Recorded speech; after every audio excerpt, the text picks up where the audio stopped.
Welcome to Hey. ThornBridge X Unfiltered. I'm Jennifer. This is my husband, Glen. Tonight, we're discussing the evidence. What did the investigators hold back?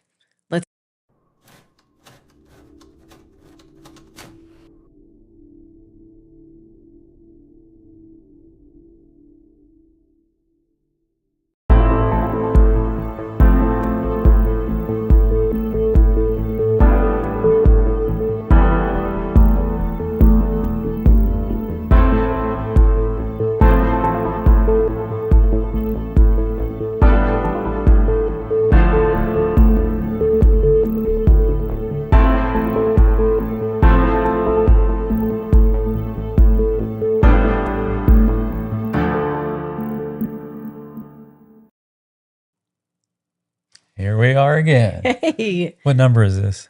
I think it's 6. Is this 6? Season 1, episode 6. Yep. So what is today? This is crazy. The 15th of July, 2026.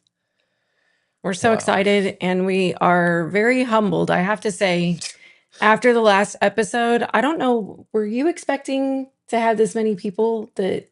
Let's just put it this way. I haven't left the sofa. I've been sitting here emailing and trying to following up with everybody, and I haven't finished. So if you haven't received if you went on the email tip line, and send a message and we haven't responded yet, it's just because we're just going as fast as we can. But this is a good thing, and we really appreciate it. I think I spent probably 5 hours answering comments and emails along with Glenn, and then getting ready for tonight's show. So we're very humbled and we're very excited, and let's get into this. So I started thinking about the things that I've been frustrated about, numerous comments, numerous emails. Have you checked this evidence out? Have you checked that evidence out?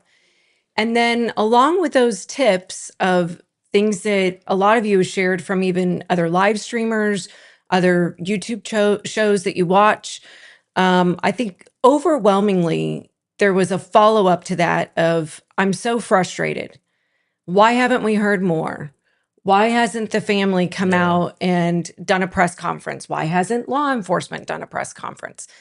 And I think the only thing that we can do as a community of people that want to get an answer to this, want to solve this case along with many others, I think we just need to, again, stick with the facts. I really like doing that because sometimes when you take a step back and you look at what we have been given, and what has happened in the past with other cases, sometimes it makes the understanding a little bit easier of a pill to swallow.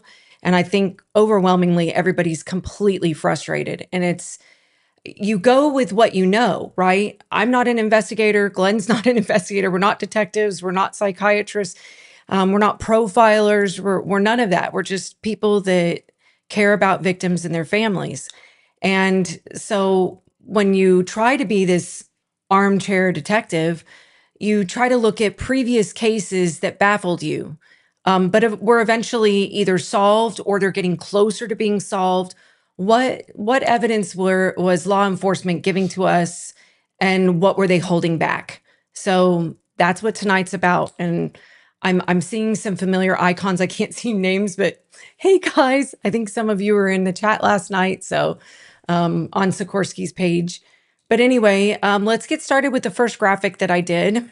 Real quick, before we move on to the meat of the show, I guess. Yes. Which we have a lot of graphics tonight, but they're super easy to read, and Jennifer will go over most of that. I just kind of doing the technical stuff tonight because it's kind of graphic intensive, because I mean, evidence is, stuff you can see and touch. But I just wanted to put this up for a second and let everyone know that we do have the email address tips@tbxunfiltered.com. We've received some really amazing tips over the last few days. It's been crazy. Things that kind awesome. of, were blowing my mind. I'm like, I didn't know that. And I go research and find out it's true. So we're working on filtering through some of those, and we'll bring those into future episodes for sure. Also, we're on Spotify. So if you're in your car and you don't have access to YouTube while you're driving, you can just go on Spotify, the app, and just search ThornBridge X Unfiltered, and it should pop up.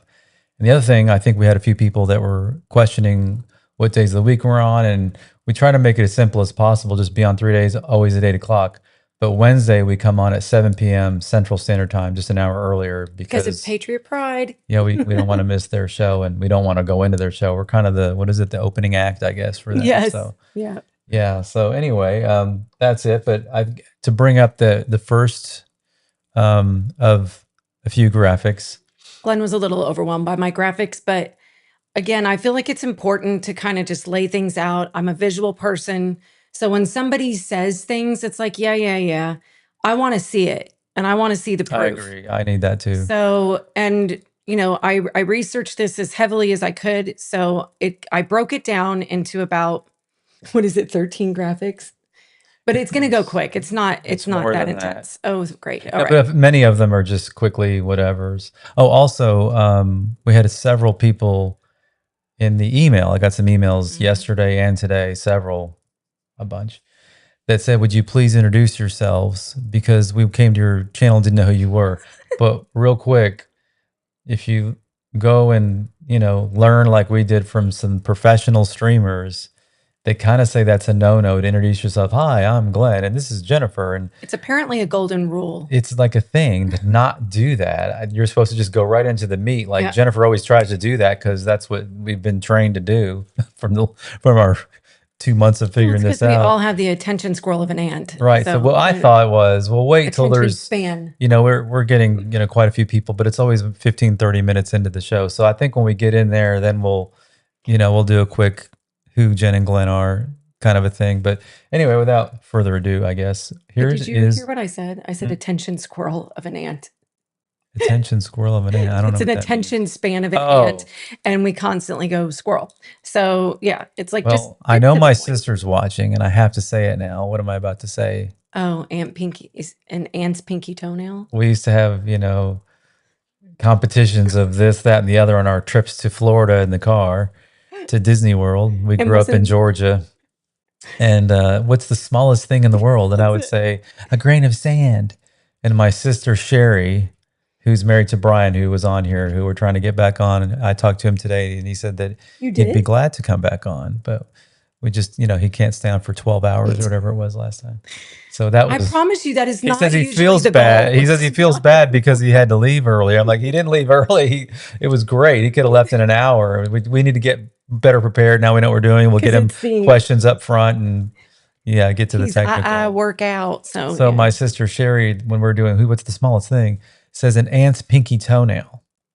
So now for my life, whenever I'm trying to say something is so small, it's as small as an ant's pinky toenail, not its, thumb toenail or whatever that is. Hi, Sherry, if you're watching. So here we go. So all right, graphic uno. So this is the first thing that is like the number one thing in any investigation that they often withhold. And I think this is kind of a no duh. I mean, for lack of a better way of saying it. Yeah, I mean. DNA evidence, for those of you that are listening, the graphic is DNA evidence is what police often withhold. So unknown DNA profile, touch DNA, mixed DNA, blood evidence, hair. Do you mean that they withhold, sorry to interrupt, they withhold telling us they have it, or they withhold the results? Well, sometimes both. I actually found that out, that sometimes it's both. So hair and fiber evidence and fingerprints. So sometimes they withhold from the public that they A, have DNA, or B, the DNA that they have is viable and the results have already come in. So I thought that was kind of interesting. In the case, I tried to find some case examples of these to share with all of you. And the Idaho 4 with Brian Koberger, the male, I'm so sorry, allergies. The male DNA on the knife sheath, cell phone movement, the vehicle surveillance, and I don't know why does it say vehicle or did it get misspelled? I was typing pretty fast. So anyway, vehicle surveillance, genetic genealogy. So the public was actually shocked to find out that investigators had a much stronger forensic case before the arrest was even happening, before most people realized. So the other one was the Golden State Killer. Investigators quietly held offender DNA for decades. The public thought that the case was cold, and genetic genealogy eventually identified Joseph DeAngelo. So a lot of this stuff is withheld. It's common across all the cases we've looked at now. I mean, it is a thing. And, we refer to Brian a lot because he gave us so much. That first episode was kind of like our foundation for our whole live stream thing. Yep. They do lie to the public. They don't tell us all the things that they have. They can't. Then it hurts the whole case when they want to make sure that they do catch the person, that there's a way to prove that he is the person because he knows things that wasn't released to the public. Well, and to explain, Brian, his brother-in-law, for those of you that don't know, was a retired homicide. He's a retired homicide detective of 25 years from Kansas City. So the things he saw were indescribable, but it was nice to get his perspective on it because I think a lot of these things were, I've heard it in the comments. Trust me, I hear the emphatic exclamation points of what is happening here. Why don't we know this? Or why haven't they done that? And the problem I'm finding with a lot of these cases is that we just don't know. They do have a vehicle of interest or they do have the DNA profile back. They're just not sharing it with us. So the next graphic is, drum roll, digital evidence. Oh, yeah. I remember. So this is something that came up in a lot of comments that I received from you all and several emails about the digital evidence. So police frequently keep this secret, and that's phone extractions, deleted texts, deleted photos, app usage, Bluetooth data, vehicle GPS, Wi-Fi logs, smart home devices, which is what we were talking about with Nancy Guthrie. What about some other, timestamps from, even if she had a digital keypad, we don't know that. Did she have a normal doorknob in the back? Did she have a digital keypad on any door? We know that she had cameras in the home. So where's the beef? We don't have this information. So a perfect case example of this was the biggest surprise was with Alex Murdaugh's case, and that's that Paul Murdaugh's kennel video surfaced.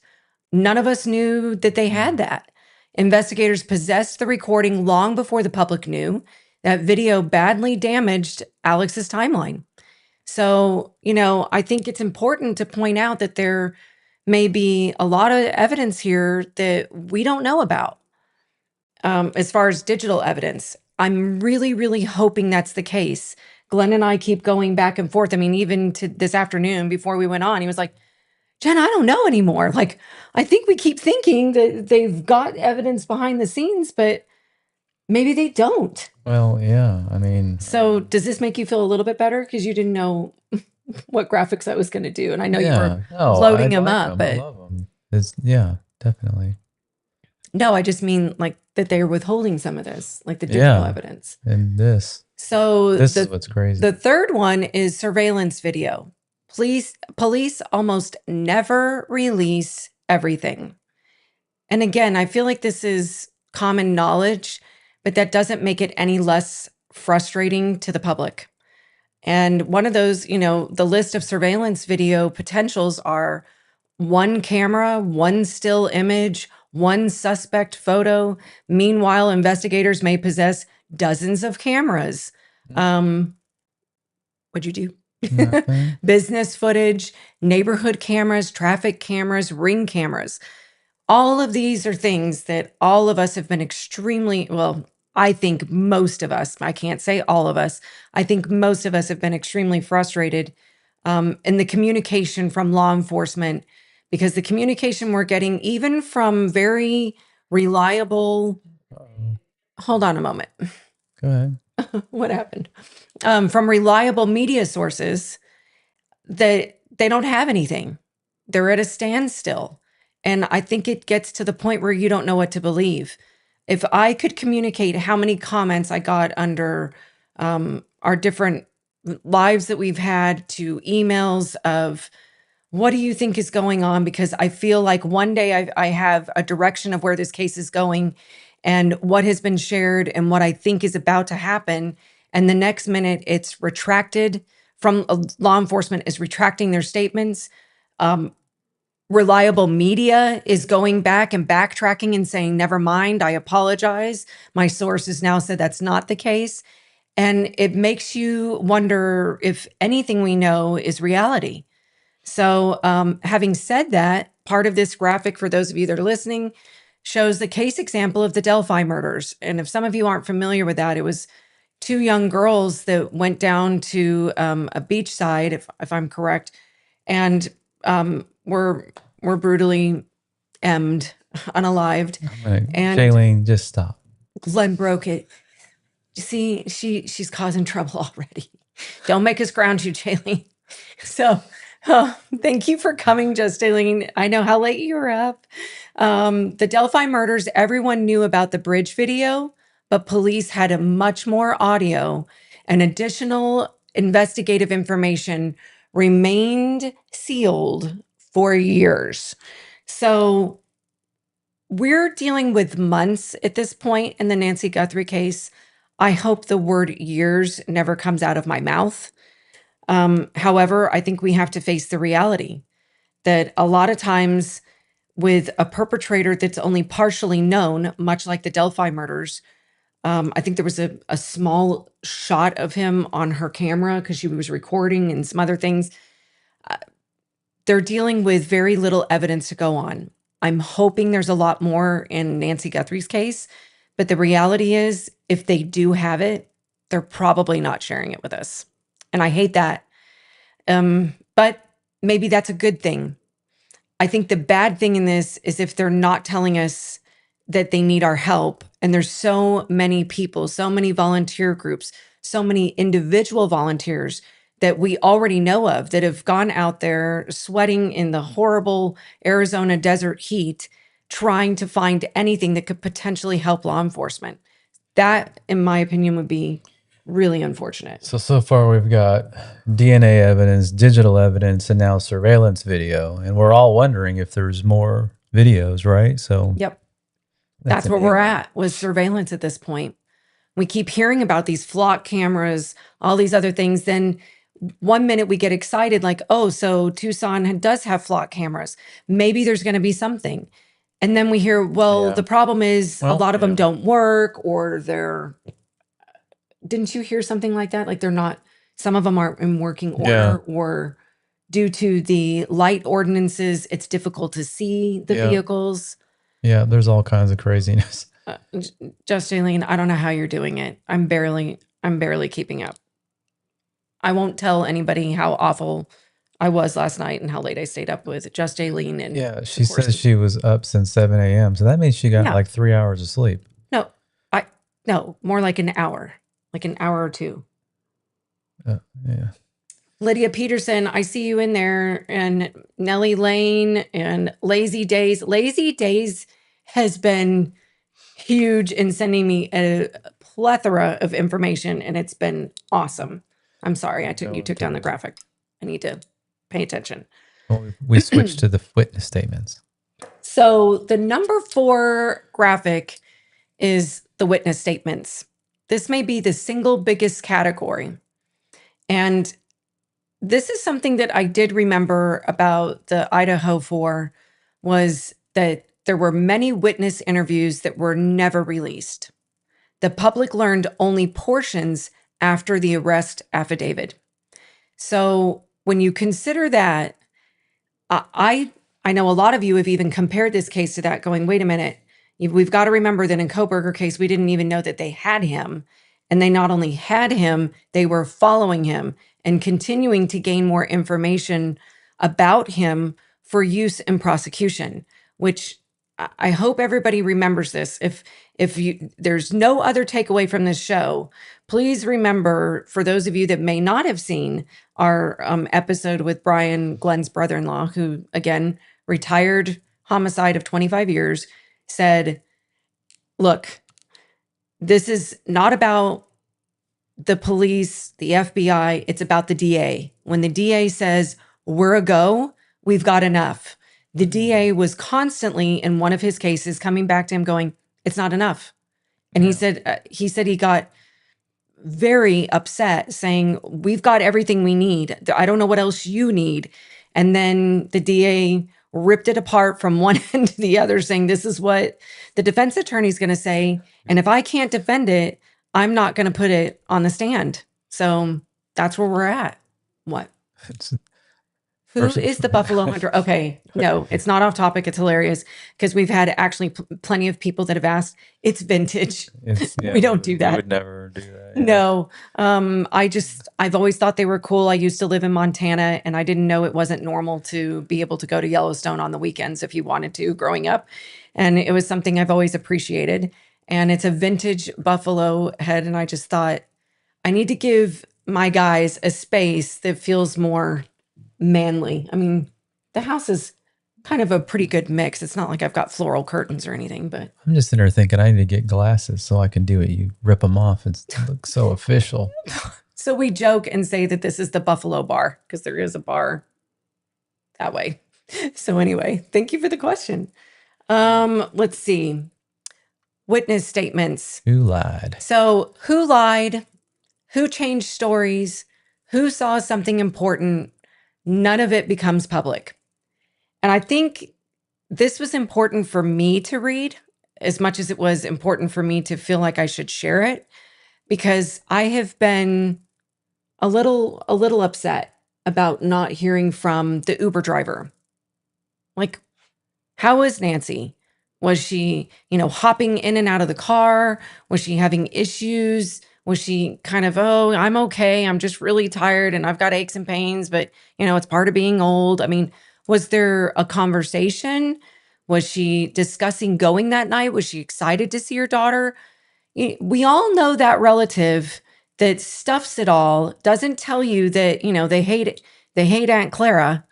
And then there's the other relative that sits down. We don't have an Aunt Clara, but that sits down and is like, oh my God, there's Aunt Clara. She just entered the room. There comes trouble. So I've often wondered, is Nancy like the epitome of grace and social graces of, even if she doesn't like somebody, going, oh, it's going to be a wonderful night. I always love it. But inside she's going, ugh, one more late night. I wanted to know what she said. We're not being told. The other thing I've been really frustrated about, I wanted to hear from the church ladies. Like, I wanted to know. That's not going to happen now. What time did you call? I just read something the other day that said, oh, well, there's church service didn't start till 11. What? Because if they were watching it live from New York, from their live stream, it would have put it closer to like 9 o'clock at the latest, 9 a.m. So I feel like I'm confused 6 ways to Christmas is the point. And I guess I'm going to have to say that way because after reading what I read, and this is very condensed, we're probably never going to know who lied, who changed their stories, who saw something really important. And it's never going to become public, probably ever, or until we go to court.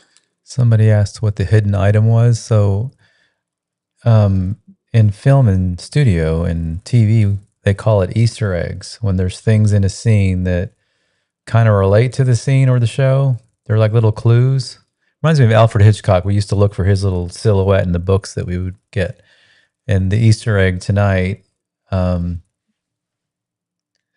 Is that what they're asking? Someone just asked. Or they mean the title, The Hidden Evidence? Like, no, it said, where's the hidden stuff tonight? Oh, the hidden little clues. Easter eggs. Yeah. So today's all about evidence and how sometimes it doesn't come to light for the general public. So I did a magnifying glass and the Clue card games and the confidential the folder. Clue board game. Yeah. There's some stuff back there. Or not board game. Sorry. I said card game. Yeah. So that's pretty cute, Jen. Thank you. I don't think Glenn even noticed the first couple episodes. Yeah, I was with y'all. Like the third episode, I can see behind me on the screen, they have a monitor, a studio monitor ahead of us. And I'm like, that looks different than the last episode. I started to realize, wait a minute. And then the box van really got me because I'm like, I don't even know where that came from.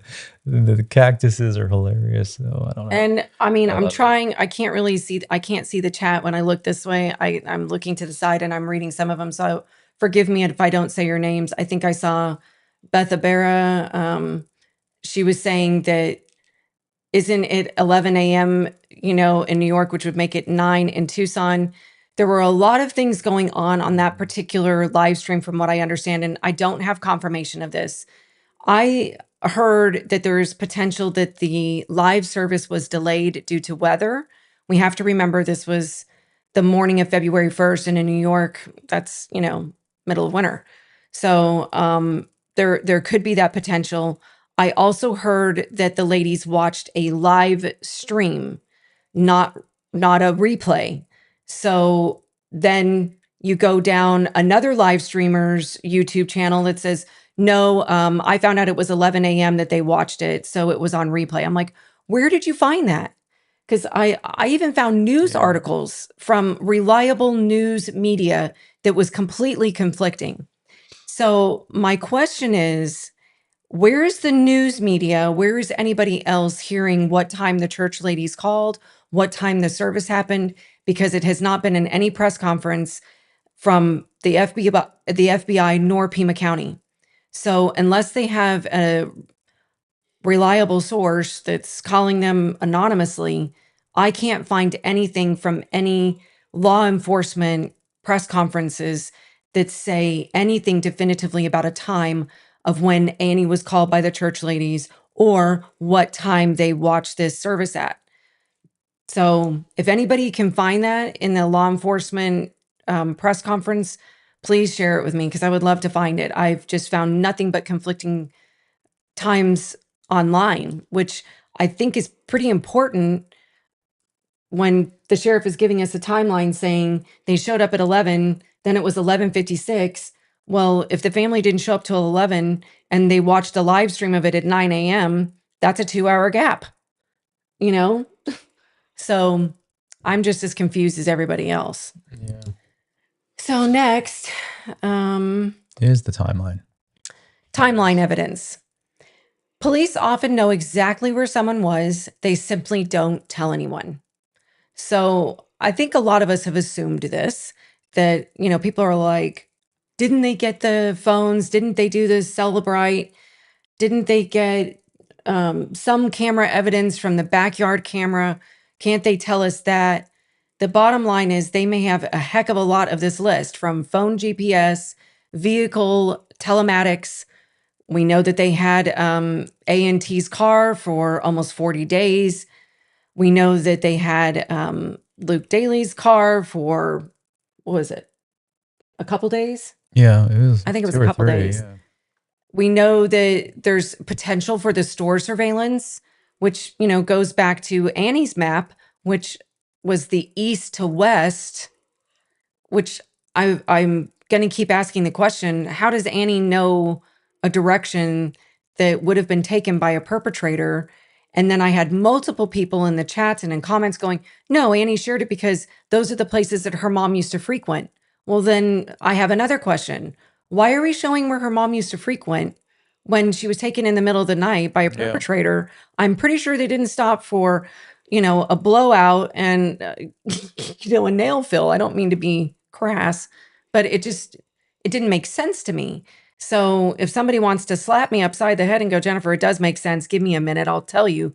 Please do, because I didn't understand the places Nancy frequents. However, if she did it in the effort of these people really care about Nancy, she's been going to these places her whole life. If you by chance have anything that was odd at 2 or 3 in the morning that by chance happened to be a perpetrator's vehicle, then that might make sense. I could see that. Right? Like, I know these people, I know these business owners, they loved my mother. I'm going to ask them, do you have anything on your camera? However, if you noticed her map, it wasn't, dots all over. It was east to west. Anyway, timeline evidence. Police often know exactly where someone was. They simply don't tell anyone, but it's, like I said, phone GPS, the vehicle telematics, store surveillance, license plate readers. We already know that their flock cameras are weird, so I don't know if we're going to get anything out of that. And maybe they're telling us they're weird and there's a lot more details. Gas purchases, ATM activity. We already know that the ATM at the Circle K has been up for debate multiple times as to what they were doing there. Was it due to a tip on a potential perpetrator's vehicle? Or was it a tip on there was somebody that came in and visited the ATM/Bitcoin machine? There's been a lot of speculation as to why law enforcement, specifically FBI, stopped at that Circle K. The other one is cell tower data. This really stumps me a little bit, Glenn, and it's because I constantly feel there's a lot about cellular data that we don't understand. So I was, again, going down the proverbial rabbit hole, and I really wish I could talk to somebody that does this for a living. I'm probably sure I can just go on YouTube and look something up. But my question to you, because Glenn's obviously very techie, if you put your phone on airplane mode, let's say, because I think there was some speculation, like, what if they did have their phones? What if they put it on airplane mode? Can they be detected? No. When you put your phone on airplane mode, it also by default will turn off your Wi-Fi access. So no Wi-Fi is going to pick up the phone, because I know people were like, well, even if they turned their cellular data off and went to airplane mode, any Wi-Fi in the neighborhood as they're driving by would pick it up and log it, which may or may not be true, actually. But let's say that for the argument that it did. Hey, Jolene Korthel, right? How do you say that? Korthel. That's awesome. Oh, thank you so much for subscribing. We appreciate it. So anyway, welcome in our new little graphic. Wait a minute, I can't see it. So anyway, let me move that real quick. So she, when what happens is you hit airplane mode, like you get on an airplane is what it's made for, so that you can not worry about it. Oh, another one. Sharon Brewer, thank you so much. So when you hit the welcome in, ladies, airplane mode, it does in fact default to turning off the cellular and the Wi-Fi mode, which makes your phone basically untraceable. So if you have somebody that's an evildoer, they probably know that. And I bet they did that when they came up to us, if they even took their cell phones. Is that a for sure thing? Well, you can have your Wi-Fi on and still be in airplane mode if you do that manually, tap on your phone and say you want the Wi-Fi to come on.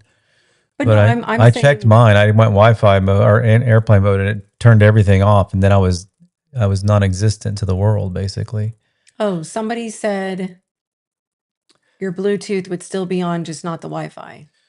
Yeah, if your Bluetooth's on. Now, having said all that, though, what can happen, which happened to me, that's why I know this, when you land, so to speak, or you get done committing your heinous act, and you get back to your phone and you turn all of it back on and go off of airplane mode, all the text messages that were waiting will brrr, and then they'll fill in and kind of. So what happens is if they catch the person, they get their phone, which they do, and they do a big dive into their phone, they're going to see all the text messages and stuff still. So, well, did you see Nellie Lane just said this is such a huge debate across the board. There's a lot of cell data extractions, app versus service company questions. In the Delphi case, there's a lot of loopholes, it seems.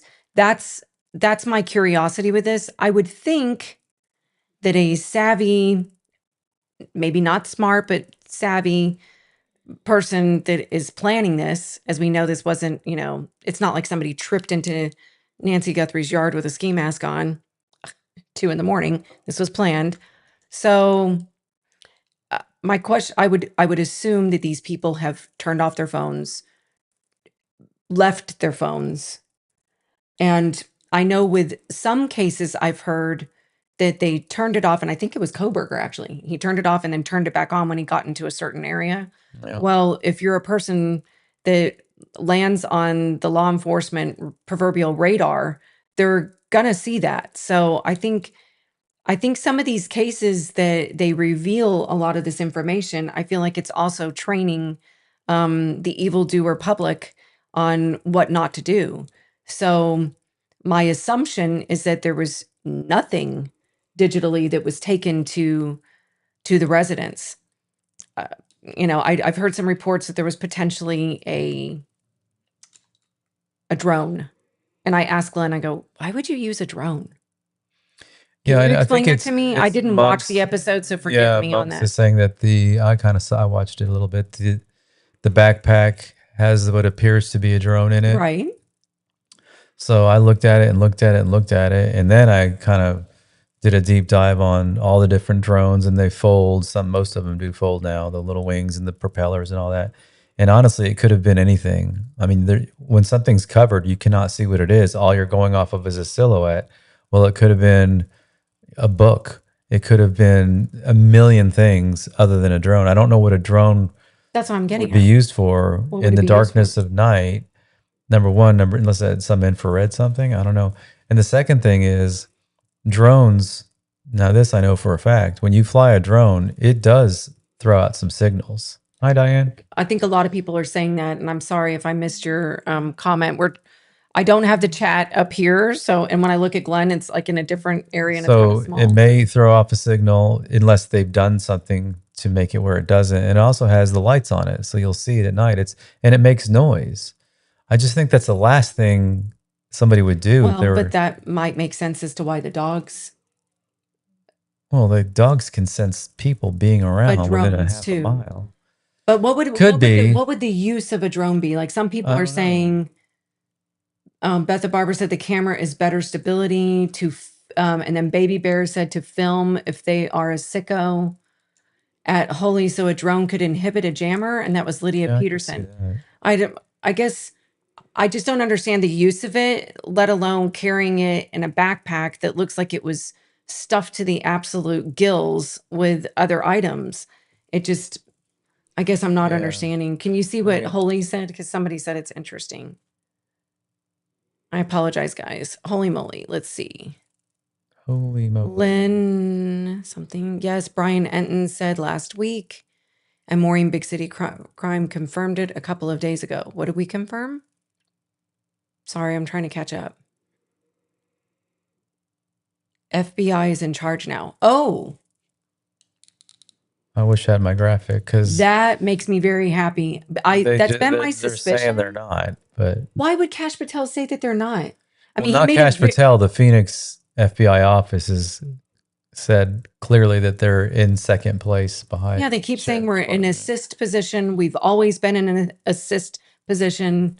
Unless something happened today. Holy moly said they confirmed that the FBI has taken over the case now. That's amazing. I hope so. And then Lydia Peterson said We Investigate, so a drone could jam and provide surveillance. So We Investigate said you could watch out for law enforcement with a drone. But then how do you function doing your other duties while you're operating the drone? Get 80, 90 feet, 100 feet in the air, they would look for sirens and lights. I don't know. So is the theory that the drone was being used by one individual while the other individuals were taking care of Nancy and the drone was to watch?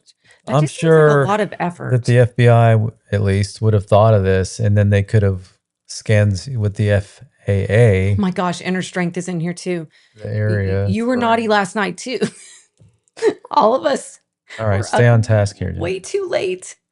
But it was so much fun and a blast. Okay, Holy moly said, when Maureen O'Connell speaks, I take her words as gospel. And she said, I like Maureen. Yeah. You know what's funny? There's so many people that I'm like, yeah, I really like them. There's just something about Maureen that I'm the same way. I take her word as golden. Yeah. So anyway, what is my next graphic? Drones do emit frequencies that can be found by the FAA. I read that. But that would be interesting. But maybe they didn't know I'm that, still at why would a drone be used? That doesn't seem likely to me, but that doesn't mean it's impossible. But then again, I mean, it's like, so what? Was it their drone? Who's it registered to? Does that really even matter? And then EA56. It looks like he has a walkie-talkie. Sorry, Glenn, I didn't mean to. I believe that. I've believed that from day one when I saw it because we had walkie-talkies on our ranch. That's what we used all the time. It was just easier than texting, and sometimes the cell signal wasn't great, so the walkie-talkies were golden. And that's what didn't you see? She's talking about like in the pocket. What do you think it is? Of the perpetrator. On that right side pocket. I know, I see that. Yeah. That would make sense because they don't want to use their phone, and those are just have a transmitter and a receiver. There's no other. Could you leave a drone on while it's in the backpack? I don't think so. And I would think that would be so cumbersome to deal with. Jim at Jim Survival. Hi, Jim. Thank you so much for being here. I don't think a drone was used. I don't either.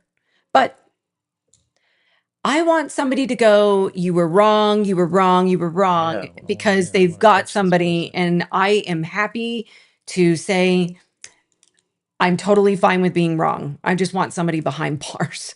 Back to the FAA now being in charge. I mean, doesn't that automatically happen after a certain time period or not? I guess not, because we have other cases we're working on. It's 30 years not cold, 30 years working on it, and it's still the local police. I think a lot of this. What turns it into a federal case? Oh, federal? I'm not an expert, but I did research this a little bit. And if somebody knows a better Turn it answer, a federal case because of DC. please, yes, please, please correct me. But what I understand is, generally speaking, the FBI can get involved when it's a kidnapping. That's my understanding. Anytime it's a kidnapping, the FBI can get involved.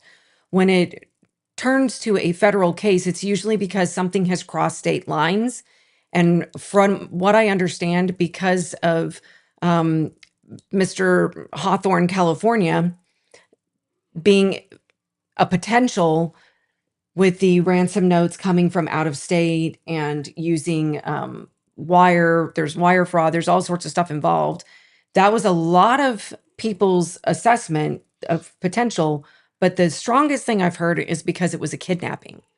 And with the potential of it possibly going to Mexico, Nogales, that's another thing. That's federal. So I think a lot of us were very confused when they're like, Mexico is out of the question.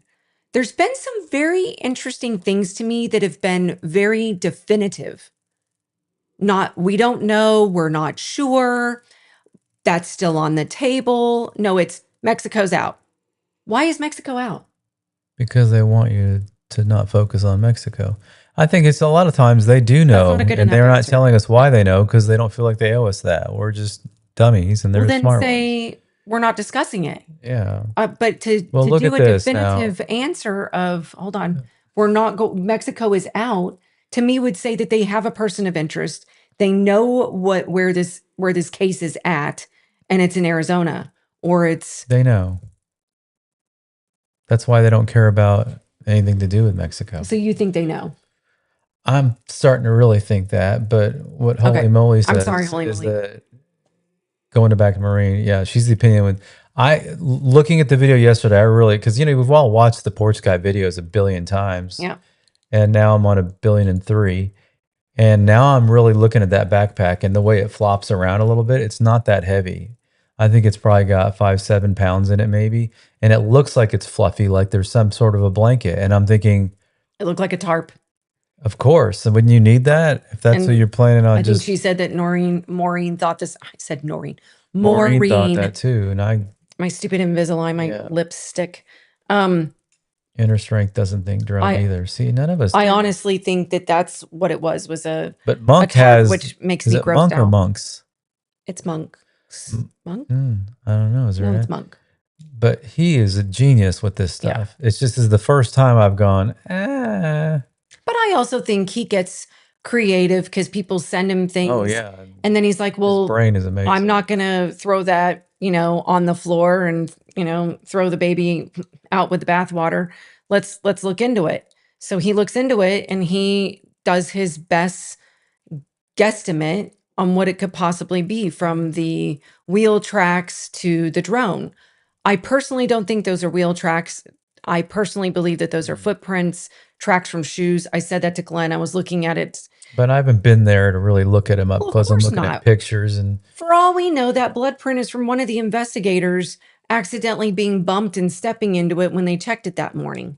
Or Annie and Tommaso stepping in Lydia's comment, that goes back to a little bit of what we did last night, showing some of those pictures of some of the stuff. And it was actually, I found out later, those were some of the pictures from Big City Show that one of their viewers had turned into them. Right. I don't see any of it. Well, I'm sorry. I looked at it today and I really zoomed in, and Some of the stuff Lee sent over, I could see better because she lightened and zoomed on the video and took screenshots, and I could almost get there a little bit.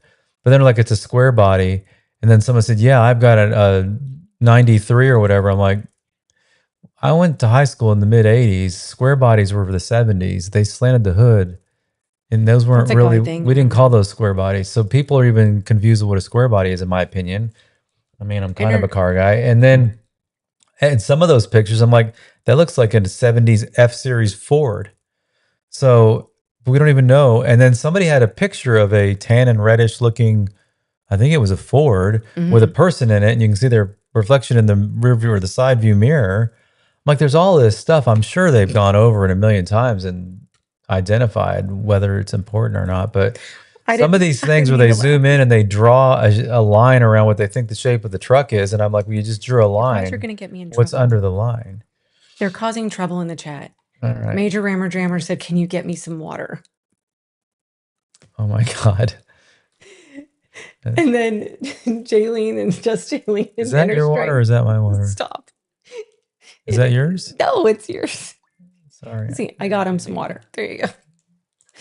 Thanks, Jennifer. We were in Sikorsky's chat way too late. All of us are delirious. Quite frankly, this is dedication. This is what adulting is. We show up and we deliver. So just Jaylene and Major Rammer Jammer and Inner Strength, you guys are freaking awesome. Thank you so much. I was thirsty. I apologize, Glenn. I didn't mean to laugh during your presentation. Exactly, or he already did, and he's in protective custody. We're like on slide 5 now out of 30, and sorry, we've got 20 minutes left before I personally am so curious about this DC Hawthorne, California guy. I have heard people have asked me about that in the email. Do you think that he's part of this? I'm very confused. I thought I read his affidavit thing, and it didn't show anything about anything being sealed. Then I'm hearing from other people going, oh no, there's parts of it that are sealed. So look what Supras 111. That's kind of interesting. Supras, I saw your email. Thank you so much. And your comment. Several changes after Colella went away for a respite. He talked, and I think he pinned a couple of major targets. Savannah took off work, and now FBI is taking over. A lot of stuff going on all of a sudden. That could be. The whole A&T thing, look, law enforcement has told us in Pima County that they're cleared. And if they're not like I agree, Jim. Mr. Carlos, cleared to a certain point, then they're cleared. And then this is horrific what they're having to deal with, from us streamers to Strength needs some water. Inner Strength needs some water. You guys are killing me. It is monks with an S. I feel sorry for them. Thank you. If that's the case. Yeah, that's horrible. How do you go back to your job? There's so much speculation. And quite frankly, I have to blame law enforcement again for this, because I even asked Brian that, your brother-in-law, again, for anybody that's joining, his brother-in-law was retired 25 years, homicide detective in Kansas City. And I said, don't you feel sorry for the families that you've, had to put on the back burner as a potential, and they're never cleared until the last minute and he goes, no. He goes, I can't. He goes, that's my job. I have a victim that was lying on the ground or is missing or has been, unalived. That is my only concern, is getting justice for that human being. Everybody else is secondary. I can't worry about emotions. I can't worry about hurting somebody's feelings. He goes, having said that, I try to be as genteel as I can, because it's a difficult situation all the way around, but I still have a job to do. That was basically my words of what Brian said in summation. But okay, next graphic. Number 6, autopsy details. One of the oldest investigative techniques. Exact wounds, exact weapon characteristics, sequence of injuries, defensive wounds is often withheld to help identify false confessions. Well, I wish we could get to step 6. I mean, I don't wish. I hope we find her alive. But if not, I wish that we would be here. That's exactly right. Having something to. And the biggest case example of this was John Benet Ramsey. Many autopsy details remained undisclosed for years. And going back to the family in this, they were absolutely put through hell. And the law enforcement in that case, now that we've watched Chris Madonna on this and actually listened to John Ramsey. Those are very compelling episodes. Wow. If you ever have a chance to go watch that the they interview had room, Chris unknown male DNA the entire Maxi Doodle, time. I love that name. That's cool. It's absolutely infuriating what the family was put through, and poor Patsy trying to just survive dealing with stage 4 cancer, metastatic. It's inconceivable. Yeah. Anyway, they withhold it. So, Maxi Doodle, thank you so much for Maxi Doodle, thank you so much for subscribing. I bet she has doodles. Doodle dogs. We love doodles. My sister has 2 of them. They look fake. They look like stuffed animals. They're humans. They are. They hug me. All right, what's the next one? So that's interesting about the autopsy, though. So number 7 of my graphics is crime scene details. It isn't, though. It really isn't, though. They can't let us know all this stuff, for sure. Some of this stuff I feel like is why? Why is it a big deal? O.J. Simpson thing? Yes. So objects that kind of shows the difference in how much blood versus Nancy. The dog walked through it. It was an absolute horrific crime scene with Ron and his wife. I mean, OJ's ex-wife. Why did I just lose her name in my head? Nicole Brown Thank Simpson. you. Yeah, Nicole Brown Simpson. Which, by the way, we know from some of the other stuff we've done recently that Ron Goldman's sister is a active interviewer, journalist. She's really good. Yeah, she was. Today. She was. So this one, objects moved. It's talking about crime scene details that are frequently kept secret. Objects moved. In Nancy Guthrie case, I think we all know that the placement of the proverbial Apple Watch, we don't know. Where were her hearing aids? Where was her phone? Where was her wallet? There's a lot of things. Doors, windows, lighting, blood patterns, weapon placement, missing property. There's been a lot of people that believe that maybe there was missing property that we're not aware of. I guess you all could be totally correct, because at this point, law enforcement has said that this is the truth, and they've taken it back. Then they're like, I don't know where you heard that. I specifically heard in a law enforcement press conference. 857 Tucson, just subscribe. Thanks, Damien. We know where you're from. We love Damien. All of us in here, we really appreciate everything that you and Tucson are doing. This case is just incredible. That's another one that we watch pretty religiously. Yeah. Sometimes you just get to go for a ride on his news. I love that. It makes you feel like you're a part of it. Because we're sitting on our sofas, feeling like we could do something, but we know that we would be nothing but a hindrance. I'm like, let's hit the drive-through. So, missing property. I think, back to people saying that there could potentially be something missing. For all we know, they're holding that back from us, that there was something, in the home that may be insignificant as of value, but it may have been a proverbial, air quotes, trophy. Do you think that there's possibility that we've been lied to on the crime scene details as far as anything being taken? Well, I already know that Ashley Banfield is emphatically standing behind her first reporting, which is that the blood evidence on the exterior is identical on the interior of that door. Well, that would make sense. But did you notice that they completely they said, yep, there was blood outside. Yeah, I know they're not telling us. They're not telling us anything about inside. The front door was locked or unlocked, which it had to have been unlocked. Why would they lock the door on the way out? To throw them off? There's so many questions. And, then it goes back to Maureen O'Connell and they're not telling us any of that. John Lamb on the interview room freaking out, going, why didn't they take the damn door? Take the whole threshold, take all of it. They said that they've put up particle board before and just screwed it in. Yeah, I want to. Here's the other thing. It's not an occupied home anymore. Nancy was the only living person in that home. Why was it released? Why was there this rush to release it? There weren't little children that needed to get back to some semblance of normalcy and get back to school, or parents that needed to get back to work while an investigation continues. The only occupant of that home is missing. She was abducted and feared deceased. why would you release the crime scene? Why wouldn't you take every stitch of anything that was a potential to hold a ant's pinky toenail worth of DNA evidence? That's small. That is small. Love you, Sherry, if you're in the chat. Number 8, behavioral evidence. This is another thing law enforcement really holds on to. The FBI especially loves this. Things only the offender would know.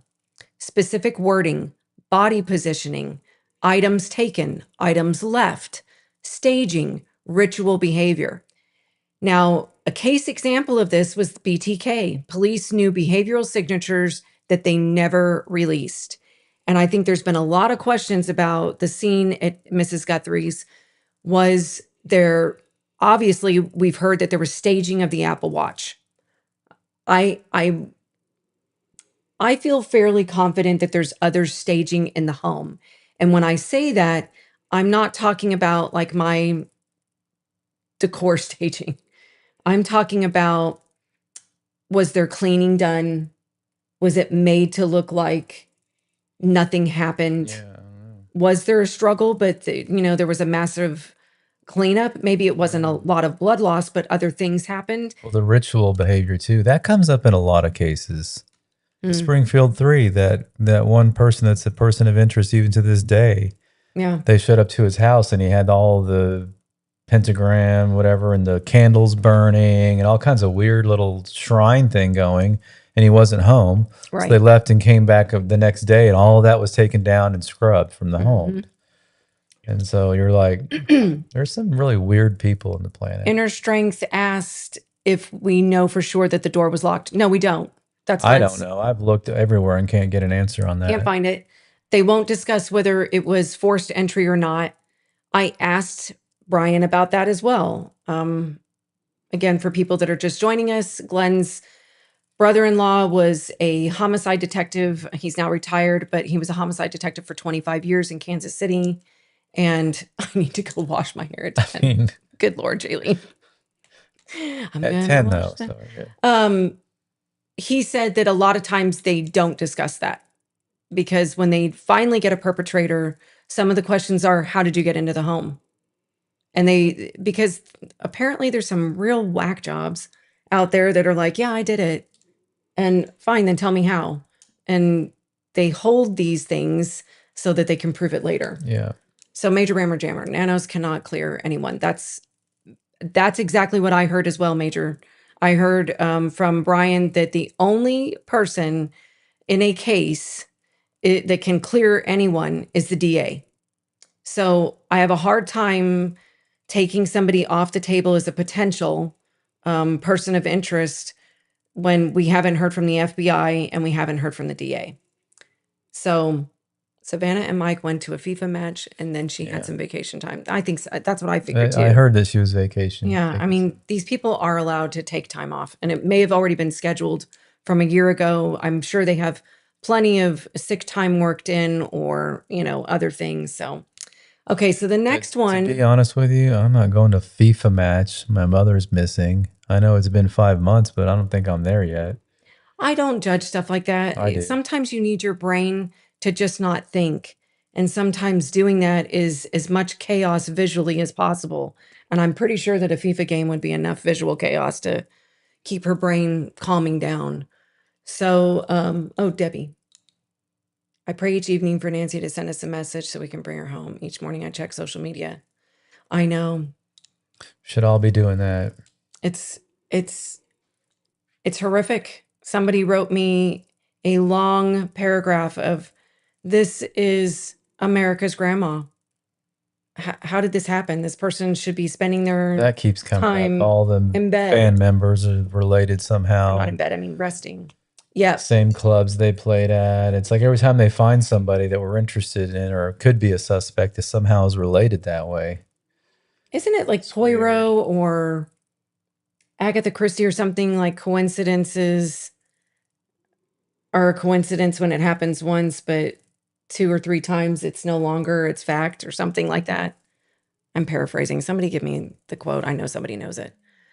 Well, when you offer over $1 million reward, you open the door to a whole world of extortionists. Correct. And what was really interesting about that, and we'll get into that in a second, is that a lot of these cases didn't have any reward money. A lot of people speculated it's because they knew who it was. And then there were other people saying we weren't there yet in the case to offer a reward because we were still working on certain things. So it's very interesting how law enforcement eventually comes to a reward. And a lot of the cases I researched, the reward money that we saw presented when you dug into who put it up, a lot of times it was private entities. It had nothing to do with law enforcement, which I thought was interesting. So Savannah said at the beginning that Nancy Supras was yanked out of bed. I did hear that there was blood in the bedroom, only family. See, I didn't hear Savannah say that. Did she?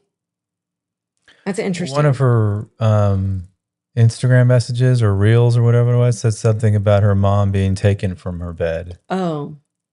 You know, from her sleep. Yanked, whatever. Well, whatever. I mean, the point is she was taken from her bed and it probably wasn't. Her geography was changed without her wanting it to be. See, I heard that the place was pristine. It didn't look like there was any struggle, but all right. Next slide, because these people are going to get sick of my slides. 9 is confession knowledge. This is huge. Police intentionally protect details only the killer knows. During interviews, investigators may ask, tell us what happened. If a suspect mentions details never released publicly, that can be incredibly powerful evidence. Thanks for subscribing, Jen. Jen just subscribed. Another Jen. Awesome. So my curiosity with this is confession knowledge. Do a lot of us feel like there's a potential? I don't even know how to voice this. I felt like a complete letdown with the 5 years probation, put into rehab with, DC out of Hawthorne, California. And I went, so it was nothing?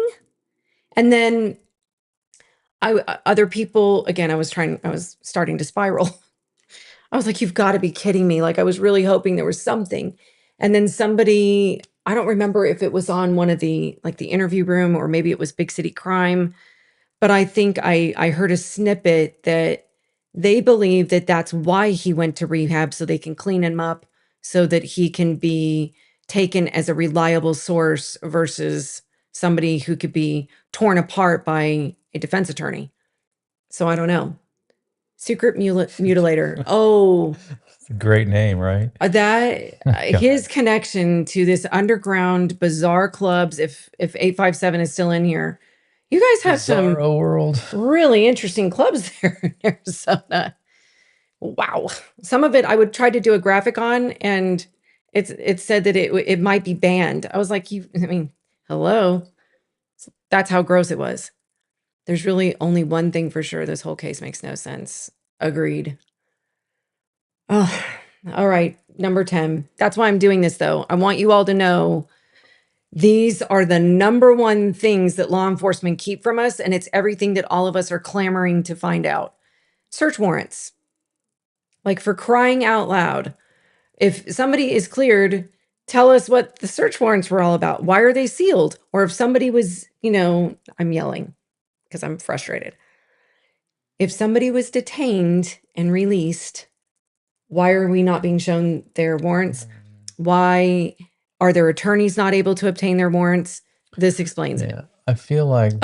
Major random jammer. I did serve as a police officer, but I didn't serve as a what? Our country 3 tours in Kuwait.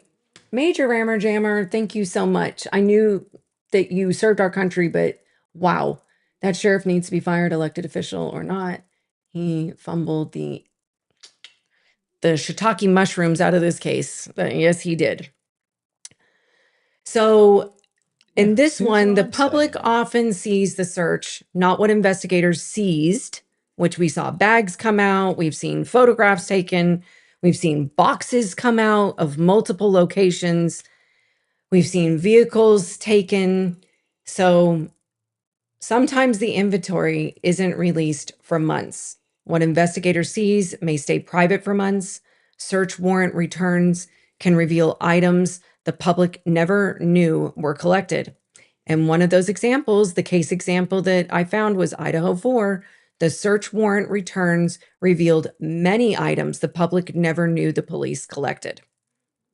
So that was interesting. So I'm hoping there's a heck of a lot that we don't know about. 11, secret informants, often never mentioned until trial. I have a sneaking suspicion that there may be a secret informant that was in Pima County's custody the day before Luke Daly went and was detained, went out and then became detained. This person, some of you have seen, there was a mention. I don't know this for sure. I heard other people saying, no, I verified it. I haven't verified it, so then I can't confirm it. But I believe that Kayla Day, who had been arrested a couple years prior with Luke Daly on a drug charge, it was possession. There was money involved. There was a firearm involved. There were other things involved that caused both of them to get in quite a bit of trouble. Apparently, she had some issues with some warrants or unpaid tickets or something. Thank you, Rose 1 and 2. Hey, thank you. And was in custody, allegedly. It felt ironic to a lot of people that that same individual became in custody the day before that another individual, Mr. Luke Daly, was detained. I don't know if it's a coincidence. I don't know if it's fact, but I find it very interesting. So often these people are never mentioned until trial, i.e. secret informants. They can be friends, cellmates, family members, coworkers, girlfriends. Confidential sources can quietly shape an investigation long before the public knows.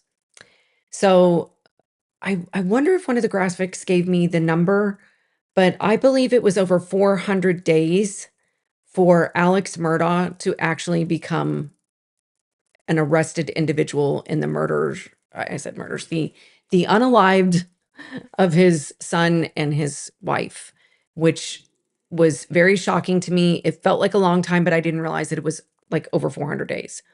So we're at 164 today. I think it's 164 days. A lot of days. Maureen confirmed on Big City Crime that the FBI are now full in charge. She would probably I suspect know. it's because DC is out of state. Yeah, I heard that. Derek Colella being out of state. Ginger Lennox, thank you so much. Ginger. Awesome. So the next graphic, again, I'm going down the list of all the things that law enforcement hide as far as evidence from the public until it goes to either prosecution, trial. And to be honest with you, what I also discovered is a lot of this evidence is never revealed to the public. So that's even after it's gone to trial and somebody's in jail or prison. I thought that was interesting. So in this case, number 12 is financial evidence. People overlook this. I don't think us people in the true crime community would ever overlook this. In fact, I think that most of us went, I am looking to see if anybody had a mortgage that's a fake or bank card number. I feel like there were a lot of people looking this up, but bank records, Venmo, PayPal, cash withdrawals, credit cards, gas purchases. There's a lot of financial evidence that some of us don't even realize that we do on a regular basis and don't think of it as being digital evidence of where we are, what we've done, what we've purchased. I mean, the crazy ones to me are the going to Home Depot and buying bleach, a tarp, chainsaws. And they're on camera and their credit card is used. Yeah. Yikes. So one of the best examples of this was the financial crimes became part of the murder investigation. I said murder again. Sorry. I hope we don't get canceled. The apologize. The M motive. I apologize. In the Murdaugh case. And what's interesting about that is that's the first thing that he was prosecuted for. Like I said, it was over 400 days before he was ever arrested on the elimination of his family. Mark Garrigo said that the perp can't get the ransom by going through or can, yes. Yeah, I saw that. He has an attorney. Well, I mean, I don't think an attorney's going to steer you the wrong direction. Well, no, but My question is, say you're not a person of means. How do you Coincidences are not good. Yeah. how do you retain an attorney without means? Well, the attorney would probably do it knowing that you're about to get $1.2 million. I'm sure he would wait for his cut. But if you're involved, I don't know. That would be. how do you keep you anonymous?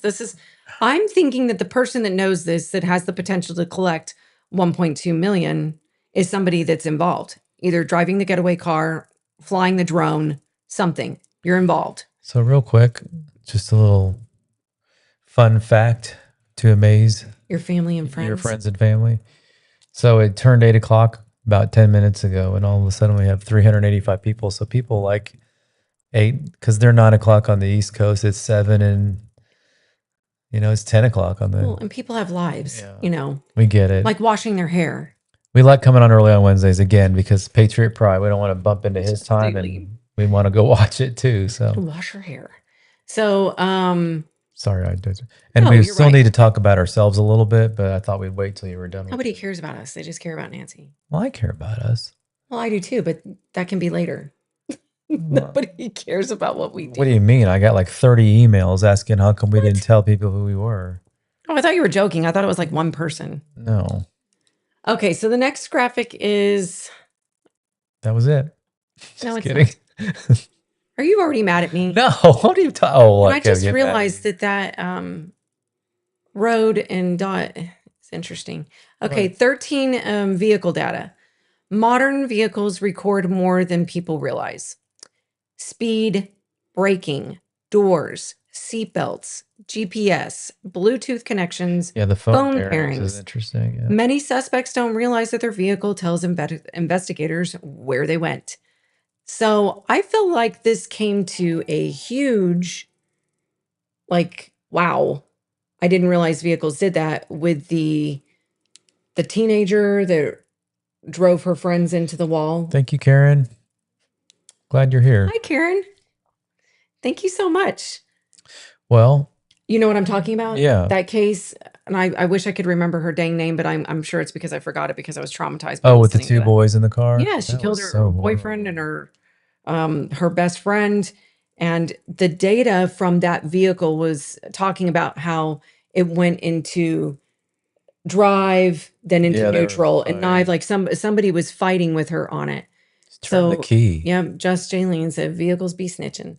So I think there was a lot of evidence in that case from the vehicle that cooked her goose.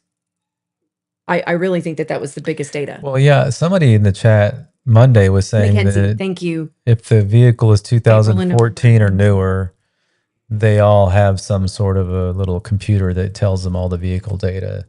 And it's varying degrees of these things, but most of those are on. Like some may not have any Bluetooth. Chainlink said that I need water now. I've got chamomile tea. I was trying to calm myself down because I was so mad after reading some of this stuff. I'm like, we're never going to find out anything. There's so many of us that want to help. And we're going to figure it out. I think Nano spoiled it. I already told y'all. My theory is he leaked stupid stuff that we didn't need to know. I bet there's 35 to 40 or 50,000 tips have come in. And one of them is someone that wants the $1.2 million and has called the line, turned in the information, and they just either haven't gotten to it yet or it's in a pile of maybes or was discarded. Hopefully it just hasn't gotten to it yet, but there's no way 50,000 people are calling in tips and not even one of them. Glenn, I don't want to talk about the tips again. That made me so upset. And I had more emails that came in saying, I know somebody that turned it in. They still have never heard back. We've received a lot of those saying, now we haven't received one from someone that actually turned a tip in. It was from someone that knew somebody, which is secondhand information, which on our show, that makes it a theory, not a fact. So we're careful about that. But that doesn't make it any less infuriating because you go, if that's true, who do I smack? Like that's we have ridiculous. Seen it again on other cases that we're looking at right now. It's an overwhelming theme on a lot of these that people initially years ago turned in what they thought was the deal that ended up being right, and they never got a call back even. So, and one person was hung up on, and then they realized they'd hung up on him. They tried to get him back on the line and couldn't. And then they theorized that person was really something to do with it, because why wouldn't they answer the phone when they Don't call you back? feel like it's kind of like when we went out to dinner with Preston, and who's our oldest? He's a firefighter in a very big city in Texas, and then North Texas region. And Glenn was not feeling well one night. And I said, can you just check her down? And he's like, okay, Mom, he's fine. You're always overreacting. And then it ended up being something. And he was like, What? oh, damn, I'm really sorry. I think sometimes they see so much crap. And I'm sorry, I don't know a better word for it. They just see so much junk. Chris is right. And I think $2,500. they get jaded and they hear something that sounds so ridiculous or minuscule or insignificant, whatever you want to say. And they go, yeah, thanks. I really appreciate it. Martha, but I'm going to have to, I'll pass that on to my superior. And then he takes a bite out of his donut from Mark Kelly and goes, that's not important. Moving on. So next one. And I'm so sorry, guys, if I'm not saying, I can't read for anything. I'd have to look over here and half the time I'm missing it. It's a really nice mug. Thank you. Really big. You like my mug? Yes. It's like a 16 ouncer. TBX mug. 14 internet searches. Cool. Don't act like you didn't know it. I just thought it was the black mugs. I didn't know we had. Oh. I just liked how big it is. I thought you were doing a shameless plug. Like, you know me, I don't care about. If you want a mug, buy a mug. If you don't want a mug, don't buy a mug. They're nice mugs. They are. 14 internet searches. Sometimes the search, this is number 14, not 14 internet searches. Number 14, internet searches. Sometimes the search history is shocking. This to me is shocking. Like, are people this stupid? Like, so how do you use chloroform? Like do people really do that? Yes. I guess so. How to dispose of, how long DNA lasts, maps, news articles, Google searches, deleted history. The best case example I could find was the Lori Vallow and Chad Daybell, their murder trial verdict. Their internet searches became a major part of the evidence. When you internet search, how do I murder someone and get away with it without being caught on Google? You just said the M word again. We're going to get canceled. Sorry, I didn't mean it. We all like big things. Inner strength, I can't ground you. Major rammer jammer.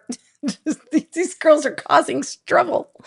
So where have A&T been for the last 2 months? I think, Baby Bear, I really think they are lying low. And if they definitively are not involved, their life sucks right now. I can't even imagine. I can't. If it's even a quarter of what the Ramsey family had to go through, this is a living hell. And if they, if hypothetically, in my opinion, if they're on the list of potential, then they probably don't want to be around and just be quiet. And don't buy 20 rolls of duct tape off Amazon. Oh, you're gonna gosh. You'll get a white van pulling up to your house. Was that the one that said that she took it out of her car? Somebody said that they had a roll of duct tape or something, and somebody got, and they were like, no, that it wasn't her. It was somebody else. That's funny though. Somebody else said that they had it in the back of their car. All right, Tammy, we're going to pin your message. It's going to stay up there the rest of the night. Thank you so much, Tammy. Thank you. Really, that does mean a lot when I hear that. It really does. We've been getting extremely overwhelmed by the positive responses to everybody. I hope I just get to leave the sofa over the next few days, because I haven't left since the last episode. I've been sitting here trying to get caught up with everybody. Asking me to bring his water at 2 a.m. But I love every minute of it around. Because I'm telling you, the tip line, the email tips@tbxunfiltered.com, we are receiving crazy information. Not even on some of the other cases we've been working on, the Springfield 3. We're going to have to do another show on that now, because the interest is really peaked again. And talk about haters want to hate. That group of people that follow that case are intense. You think this case is intense? There's some real nasty people going on in a private group. But we don't care. That's like, we're unapologetic and unfiltered. They can say all they want to say. And my theory is, if you are better informed than we are, then I hope you take it to the police, and I hope they figure this out. But when they start saying things about a guest that we have that's lived through it, was there during all of it, that's when we have to say something. Yeah. And it wasn't in chat. It was on a different. That's why I'm never going to criticize any neighbor of Nancy Guthrie's for, bringing any form of information in. There was a few people that were frustrated that they feel like somebody should have taken a picture. Somebody should have done this. I think we're all guilty of doing the what ifs, right? But let's be real. All of us have gone to the mailbox at some point and we've seen something bizarre in our neighborhood. Like, wow, that's weird. I've never seen that before. Yeah, inner strength, I feel the same way. She's saying that, people say these guys were stupid. Well, they weren't that stupid because there's hundreds and hundreds of us trying to look at this and getting on here and trying to get group think going, and we haven't figured it out. And he's gotten away with it so far, and it's been 5 months. It was holy moly. She said, that was me. I had duct tape and some rope in the trunk for weeks, and I was listening to the news, and I learned that the criminal used duct tape and rope. So she took it out of her truck. That's funny. I mean, not funny, but back to the evidence with that people are frustrated that some people in her neighborhood may have seen or didn't record. I really hope that everybody gives them some grace. I don't think it was on anybody's radar before February 1st that a potentially suspicious looking vehicle in the neighborhood was going to end up being something of interest in the abduction of their neighbor. Like, I think we're all guilty at some point of seeing something really weird in your neighborhood and going, wow, that's weird. Meanwhile, and not anything that's gone online in their internet searches or any of that stuff, that's probably being withheld from us. And who knows what they have. I mean, nowadays, with all this electronic and data flying through the airwaves constantly, surely they can get some of that. But what I'm saying is, don't be mad at somebody, or I think we can be frustrated that things didn't go differently, but I don't want to direct any anger or at a neighbor that didn't take a picture of a license plate or a timestamp. Talking about, is it McIntyre or whatever? There's several people that wrote me like, I would have done it. Well, there's some of us that are. They didn't know anything had happened yet. I mean, this poor guy who just, hey, have you seen anything at all? No. Well, but a vehicle that, oh, you know what? I did see a van. What day was it? Well, that was a few days ago. Monday, Tuesday. I don't know. It could have been Sunday, Monday, Tuesday. That's how it works, especially when you're maintaining your home and you've lived there a long time. And it's not like a traditional neighborhood. I mean, yeah, it's neighbors with lot lines and mailboxes, but it feels like it's also those streets are kind of like through streets for other parts of the neighborhood. Like there's more than just your neighbors driving on those roads. Well, wasn't it Chris Madonna that said it was like a bowl of spaghetti been thrown upside down, the streets in there? When that neighbor of Nancy's that lived like several blocks over, he was somewhere near to that neighborhood community, and he stopped and talked to the deputy in her driveway and was telling what he thought was potentially pertinent information. And then he stopped and asked the streamer, hey, do you know how to get out of this neighborhood? Yeah. I went, we talk about that guy a lot. I mean, he knows what he's doing and couldn't get his way out. Yeah, this is been there something that you had to know that neighborhood like really well. All right, the next graphic, because these people are going to fire me. Okay, 15. What investigators don't release. So this is another part of it. Why police keep evidence secret. Eliminate false confessions. Protect witnesses. Verify future tips. Preserve prosecution. Avoid contaminating jury pools. I mean, that's probably, I'm kind of surprised, not that this is in order of importance, but I feel like it should be like at the top of the list. You don't want to contaminate a jury pool. Prevent suspects from destroying evidence, which, can we all agree that telling the world that they have a signal sniffer that can sniff out her pacemaker was probably not the brightest idea? And maybe there's people that already knew about it. I had never heard about it. I'm not sure that most people had heard about it. And all I could picture was a mad dash to the desert to eliminate that evidence. So the others are monitor suspects without alerting them. I think that's a big part of it. Compare future statements. Identify who leaks information. I think we can all agree there were pretty significant leaks happening in the beginning, which was kind of shocking. I think it's just a who can be the first one to say, I know something, and it's ridiculous. It's so childish and could ruin a case. Confirm Your someone window has got a little first. small on this one. I'm What? like, I'm having to scoot over. It's like my face is in half. Confirm someone has firsthand knowledge. So this is number 15 graphic. Now, number 16 is this questions or whatever? it's just questions, but we have some video that we wanted to show you that was kind of interesting that Glenn found. Well, it's about I think it's the Koberger case, and it's just some clips out of a News Nation.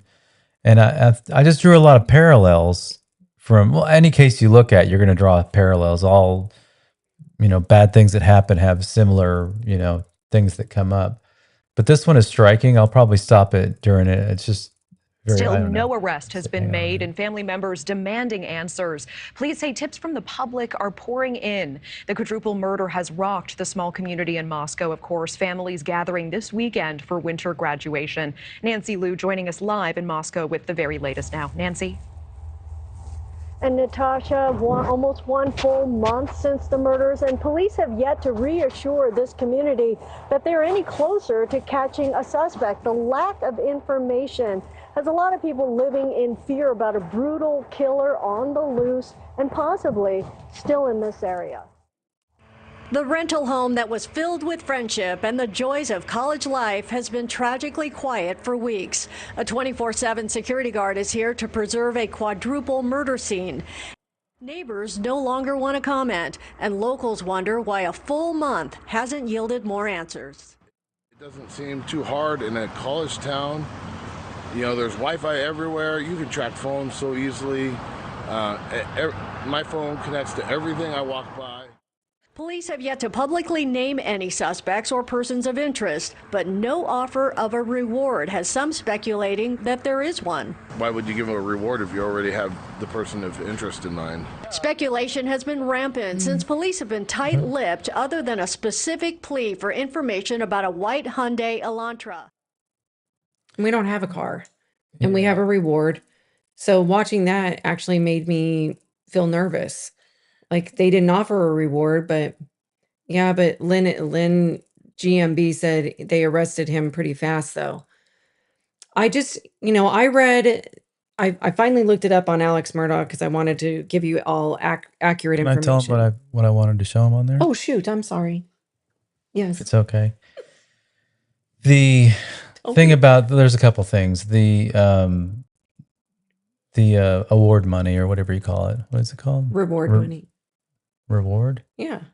I don't recall it something else. Anyway, so there was none for that. And they asked that guy, what do you think about that? And he goes, that's because they already know who it is, because it's a risk to put out $50,000 or $2,500, what they started with. It's a risk to put out $50,000 reward when they already know who, they think they know who it is, because somebody's going to come say it and they got to pay that person. Even though they already knew who it is, they didn't help them solve it. They already knew who it was. So we have $1.2 million on this one. So with that guy's theory, it would mean that they don't have anything. They don't know anybody because they're not going to risk $1.2 million. Now, you and I were on opposite sides of that earlier because you were like, but that's Savannah's money. They probably don't care about it.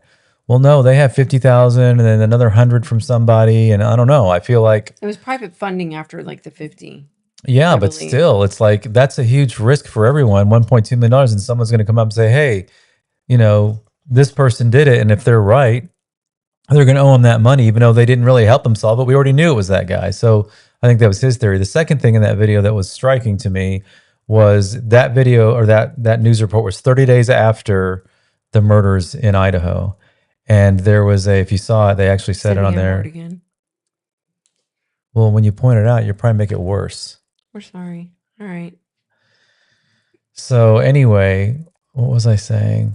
Oh, I don't know. I want us to get canceled. You're saying it was 30 days after. Yeah, and they had a security person there. It was a police officer, 24/7 at that house. So I thought that's crazy, because I know it was a murder scene or whatever, maybe a little different. There's a lot of evidence, but what, blood evidence? We have blood evidence here at Nancy's house. And in 3 days, they handed it back. In fact, they just left the blood laying all over the place. Sprinkler shooting over here. Plumbers coming out to fix that. Amazon delivers a package. Adult Services comes and puts a card on the window. Who else? The pool guy shows up, takes care of the pool. This was in 3 or 4 days of a major crime scene. That one was a major crime scene, as major or more, but whatever. And they have, I don't know how long it went after that news report, but for 30 days, they have 24/7 security at that place. That's how you do it. You're talking about Koberger's place. Yeah, my opinion. I mean the Idaho Forest place. I mean, 24-hour security for how many days? Well, I don't know. That was 30 right there, and that person was still there. I haven't looked after that report. I'm just saying things were handled a lot differently up there. Now, they didn't do everything perfect, but they caught their guy. So I don't know. I just feel like we're all talking about how was the house given back in 3 days. Well, guess what? It was given back in 3 days. Then they took it back. Takes these backsies. It was under 3 days. Well, Jen, whatever. It was a short amount of time. They gave the house back, and then they had to take it back. Whatever. How many times did they take it back? It was just ridiculous. How many times did that happen? Well, it doesn't matter. Once you release it, Everyone's cooked traipsed goose all over it. as far as collecting the proper evidence that can be used in prosecution. I mean, it's tainted. It's crazy. So they tore down the house. I know. Glen GMB. Love the coffee mug. Thank you. Do you want to see my Baby B-roll? Bear said. I did this today. M. Christine, Jen, you are both excellent channel hosts and content creators. We appreciate all your. Thank you very much. Who said that? M. Christine, and we do not know her. So it's not Brew Crew Beyond 50. Paid compliment. Oh, that's awesome. Thanks for subscribing. I got to know what Brew Crew Beyond 50. That's not brew. No, can't be. I don't think. Well, thank you so much for subscribing. Law enforcement released the fact that yeah. But we saw it because there it is right there. What a good timing on my video is. Look at that, Jen. This is just a bunch of B-roll. It's from day 1 through about 35. Yeah, when I first saw that, I'm like, did they destroy a wreath? Like, what happened? I don't know. But then I realized it was, after I finally saw the video. Look at all these people. Now that is where a lot of people thought the turning point was, that the feds are in charge, because Bob Gilliam on the interview room said those are federal prosecutors. Who's that guy with the shorts? Oh, that was the homeowner. No, I'm talking about right here. Yeah, this is on Nancy's. He thinks those are federal prosecutors. They do look different, don't they? He spoke they have a little swagger in their walk, a little different. But I wish we had more of that particular video. And I looked for it. I know what you're going to say. Where they stopped at the gate with the. I can't find it. That's what I was looking for. I created this whole 20-minute B-roll, and I couldn't find that. But I will. I'll find it. I just thought these were just sweet of the Guthries, and it just kind of makes you remember, as mad as we are, there's a family affected much more than any of us. It's a nightmare. Yeah, I mean, that's her sweet mother. Look at this. None of us have to go through. All Karen smiles McDonough. and then, oof. Tammy Woodruff said, Karen McDonough from the interview room interviewed the church lady friend in their normal pattern watch church service, preempted due to time change. Yeah. I knew she interviewed her, but I did not hear that. I thought that the lady says, I'm done with interviews. I'm not doing any interviews anymore, but thank you for keeping it in the media. And she goes, well, can you tell me why you won't do interviews? And it was, man, like she hung up on her. Oh. Like hung up on her. Yes. God, I wait everyone to use that. Thank you. That's like my favorite noise. Charles Brewer, hello. Is he really in here? Is that Brew Crew? No way. We idolize If it is, show. we love your show. And that is like a total honor if you're really in here. That's got to be another Brew Crew is amazing. She did after a few minutes of talking. Yeah, that's what I heard in her Is this where I heard her cry like she was like inconsolable? No, that's not crying. That was wailing. I just felt so horrible. I felt some horrible. People say it's not real, and I'm not going to judge somebody on that. That was horrible. I just can't imagine. I hope what we're looking at is legitimate pain, grief for the loss of somebody that they adored. I hope we're not watching presentation. Probably, yeah. I meant Brew Crew is amazing. Where are you seeing Charles? Well, we had somebody that just subscribed. It said Brew Crew after 50, but it may have been just, I think it's a coincidence. I don't remember what his complete sign on is. I don't know. I don't think it's that. Yeah, Inner Strength says dramatic. Oh, I am judging. I won't say who, someone very close to me said it was very performative. That was her words. And unfortunately, I think a lot of people felt that way. Yeah. And I hate it. And it's because sometimes your brain, your thoughts, your opinions become poisoned by the information that's being, spewed out to you. And as much as you are doing the, Wonder Woman trying to block the poison coming at you of that this person's involved. Sometimes you have to put down your guard and go, maybe they're right. And I hate that. Karen McDonough from the interview room interviewed church lady friend in their normal pattern. What church service? Oh yeah, preempted due to the time change. Okay, well, that's who just subscribed. Who? It is Brew Crew. I feel famous right now. What are you talking I feel special. They said his channel is Brew Crew Beyond 15. He just subscribed. We love you. Oh my God. And we're from Texas. We love our Texas people. So thank you so much. If you haven't watched Brew Crew Beyond 50, I guess this is his channel. I don't know. I think he's your age, which is Beyond 50. If it really is him here. That is awesome. He just sits at his desk and the quality of his video is so crystal clear and his sound is so good. It's just, you just are relaxed watching it and listening to it. And he said that somebody called it cozy crime. That's what it is. Like you just feel like, oh. Well, and I think it's because he sounds like he knows what he's talking about. And you realize everything he says is, yeah, it's like light bulbs go off the whole time you're watching him. We're all looking for a sense of authority with a sense of calm that has, I keep saying a sense, but it's a sense of authority with calm and reassurance that we're not crazy.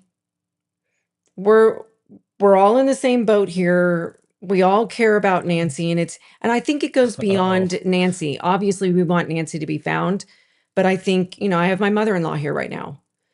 If somebody did something to her, I can promise you right now, you guys wouldn't recognize me in less than a minute. And why would I read this? I think this has made people very, very upset. Yes, I would be. Glenn has seen me at that point. It's not no, because she says church lady, Tammy Woodruff. Oh. And you had that on the other day. That was Dana Garvey. We've got a lot of young people in here and they don't know who we're talking about. When I say talk amongst yourselves. You say Google it. Now you say Claude it or Chat GPT it or Perplexity. Dana Garvey. Is it Dana Carvey? Carvey with a C. It is Carvey. Yeah. And he did the church lady. It was freaking hilarious. Are you sinners? Yeah. Are you? Anyway, you have to have a little bit of laugh or we're going to die. Well, at our age, we're on our third round of, remember when Saturday Night Live used to be good? I remember as a kid. Third round. Well, our parents said that, and then we were saying it now. And I think it died with our generation. I haven't really found anything funny for a while. Yeah, people in here don't know Gilda Radner. And I'm sorry how if funny I was offend anybody. I just don't find it funny anymore.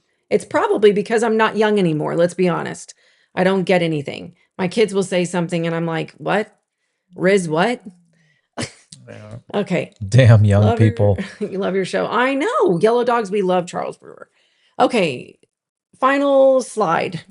Because are we getting close to time? We've got 20 minutes before Patriot Pride. It's a hard stop. Need to do a few.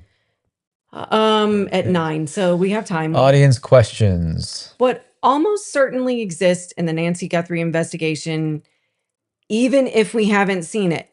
So what do you think almost certainly exists in this investigation, even though we haven't seen it? Some of what the case notes are in this is Nancy Guthrie has been missing for 164 days. She was last seen the evening of January 31st, 2026. Is it 164? Was that today? Mm-hmm. Okay. Yeah, I looked it up. And when we say the evening of, some people are like, that's not true. But I guess they're saying it was at 10 something or whatever. The last time she was seen? The last timestamp that we have that's definitive And we have to, this is not being mean. This is not being insensitive. This is reality. We only have a digital time stamp that's been shown to the public of the Uber driver. That's it. That's the last proof that we have that she was coming from her home and going to Annie Tomaso's. The timestamp of the garage, I don't care. I mean, I'm part of the I Do Not Care Club on the garage stamp. Sorry. I'm sorry if that offends anybody. This is called Unfiltered, folks. Don't like it? Change the channel. And unapologetic. That's correct. As we apologize about I every apologize episode. 5 million times. It's fine, though. Reported missing February 1st, apparently abducted from her home in the Catalina foothills near Tucson, Arizona.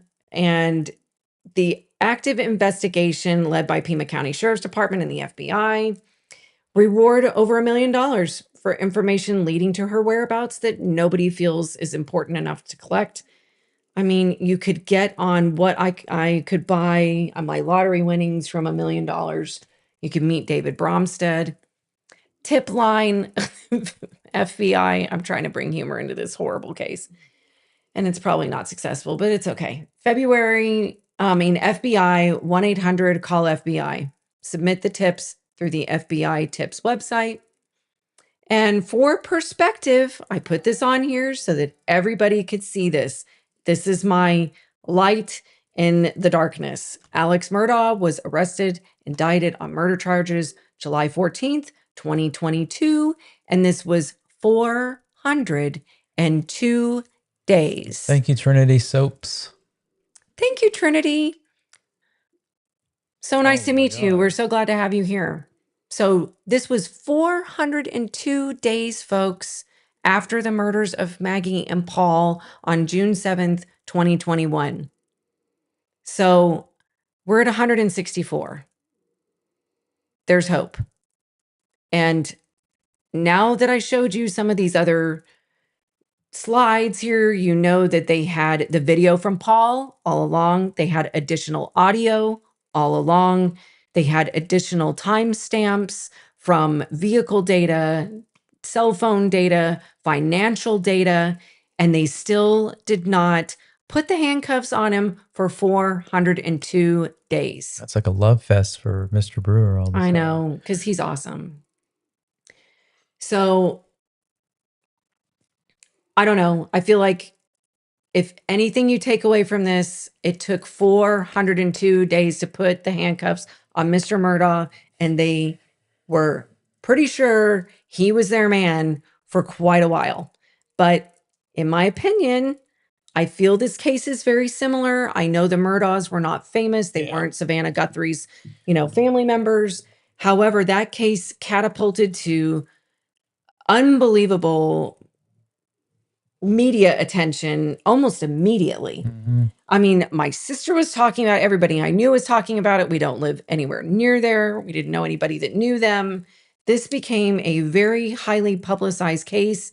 And I think in highly publicized cases, if you have good people on it, they're going to be shut your mouth, shut your books, shut your computers, shut your text messages down. Nothing is leaving this little room with this amount of people. We are locking this shiitake mushroom stuff down now.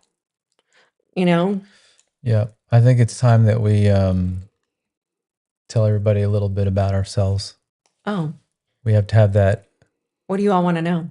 Well, first thing, a little more housekeeping for people that are just, I've been watching people coming in and out of here all night. And now we've got almost 380. Up there it went 380. Yay. So we were at like 60 when we put this up last. I just want to remind people, if you do know something or know somebody that knows something, just give them this. tips@tbxunfiltered.com. Just help us get more content to help figure this thing out. And we'll make sure it gets in the right place if you don't want to do it yourself. But also just to help us out with good information. We like facts. We don't like theories. But if you do have a theory that is kind of interesting, I've had a few of those over the last few days that I'm like, what? And then the more I thought about it, I'm like, well, yeah, that could be. So those are good too. And again, if you want to listen to us on Spotify, you just go to your Spotify app, in the app anyway. You just search ThornBridge X Unfiltered.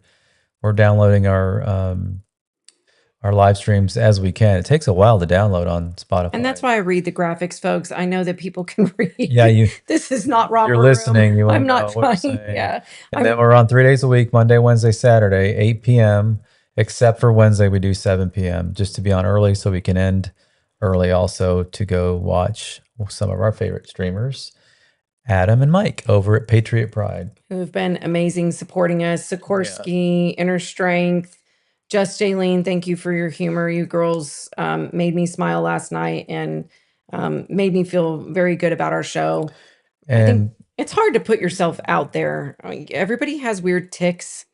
Mine is when I get nervous, I talk more. We talked about we're going to get more of a scheduled kind of like we're going to open a certain way, have our meat of the show, and then have the feel good thing at the end. And there'll always be Easter eggs around the set for people to try and figure out how they have to do with what we're talking about for the day. So we'll get better and better as we go for sure. And again, we're just Danny. humbled. Danielle, thank you so much for coming. You're late for an important date again. If anybody heard that on the last episode, I have thought to she share said this. she was getting ready for an important date. It's hilarious. So Glenn was like, "Oh, you're going on." She's going on a date. So we're like, "Have a great date." And she was like, "No, I said I was late for an important date, meaning your show." Well, no, like I've been married for over 30 years. 40 minutes later, she made another comment. I'm like, I guess the date didn't go well. That's what I was thinking. And I finally said it out loud later. And then she came on to correct us that no, she's been married for quite a while. It wasn't a date like that. No. So. Oh my gosh. It was $100,000 reward in Murdaugh. I also heard that rewards. Oh, Mab. Yes. We will be making a guest appearance on Mab Investigates Friday evening. He and his wife have invited us to do a couple's night of investigating crime between the Nancy Guthrie case and the horrible, horrible case with the 16 children in Ohio. Yeah. I won't lie. I was not only physically ill, reading some details about it. I couldn't stop thinking about it for. So it's 6 p.m. Pacific time, 8 p.m. Central. And he's not saying specific incorrectly. It's Pacific. Pacific Standard Time or whatever. 8 p.m. Central Time for those in the mid USA, and then 9 p.m. if you're on the. That's an Inner Strength and Just Jaylene. The right coast. Inside joke, because we were talking about things that people say that bother them or bother us. And I said, I don't like when people say, I have Pacific things that I like. And I'm like, Pacific? Yeah. And they mean specific. Living the Dash. If we replied to your email, thanks for sending us whatever you did. And if we haven't, we're getting to it, I promise. Maybe, did you What just did she say? Sorry, I missed it. Someone said they sent an email, or they getting an answer back from email I sent you guys. I don't know if that means we actually did. We send you any? I literally spent. We went to go pick up his mom yesterday, and he goes, "Are you still writing people back?" I'm not kidding. I spent hours there and back writing. So it was a total of 5 hours responding. So I promise you, if I didn't get to you, it was not intentional. Specific time. I really was trying desperately, so I apologize if I didn't respond to somebody. One more time. So, yes, I do have little Easter eggs every once in a while that a couple of you guys figured out. So I had the white truck back here, and then today it's a magnifying glass with the Clue board game, and I think there's a lot of clues in this case that we will never know that they actually have. I think there's a lot of evidence that they have that we will never know that they have.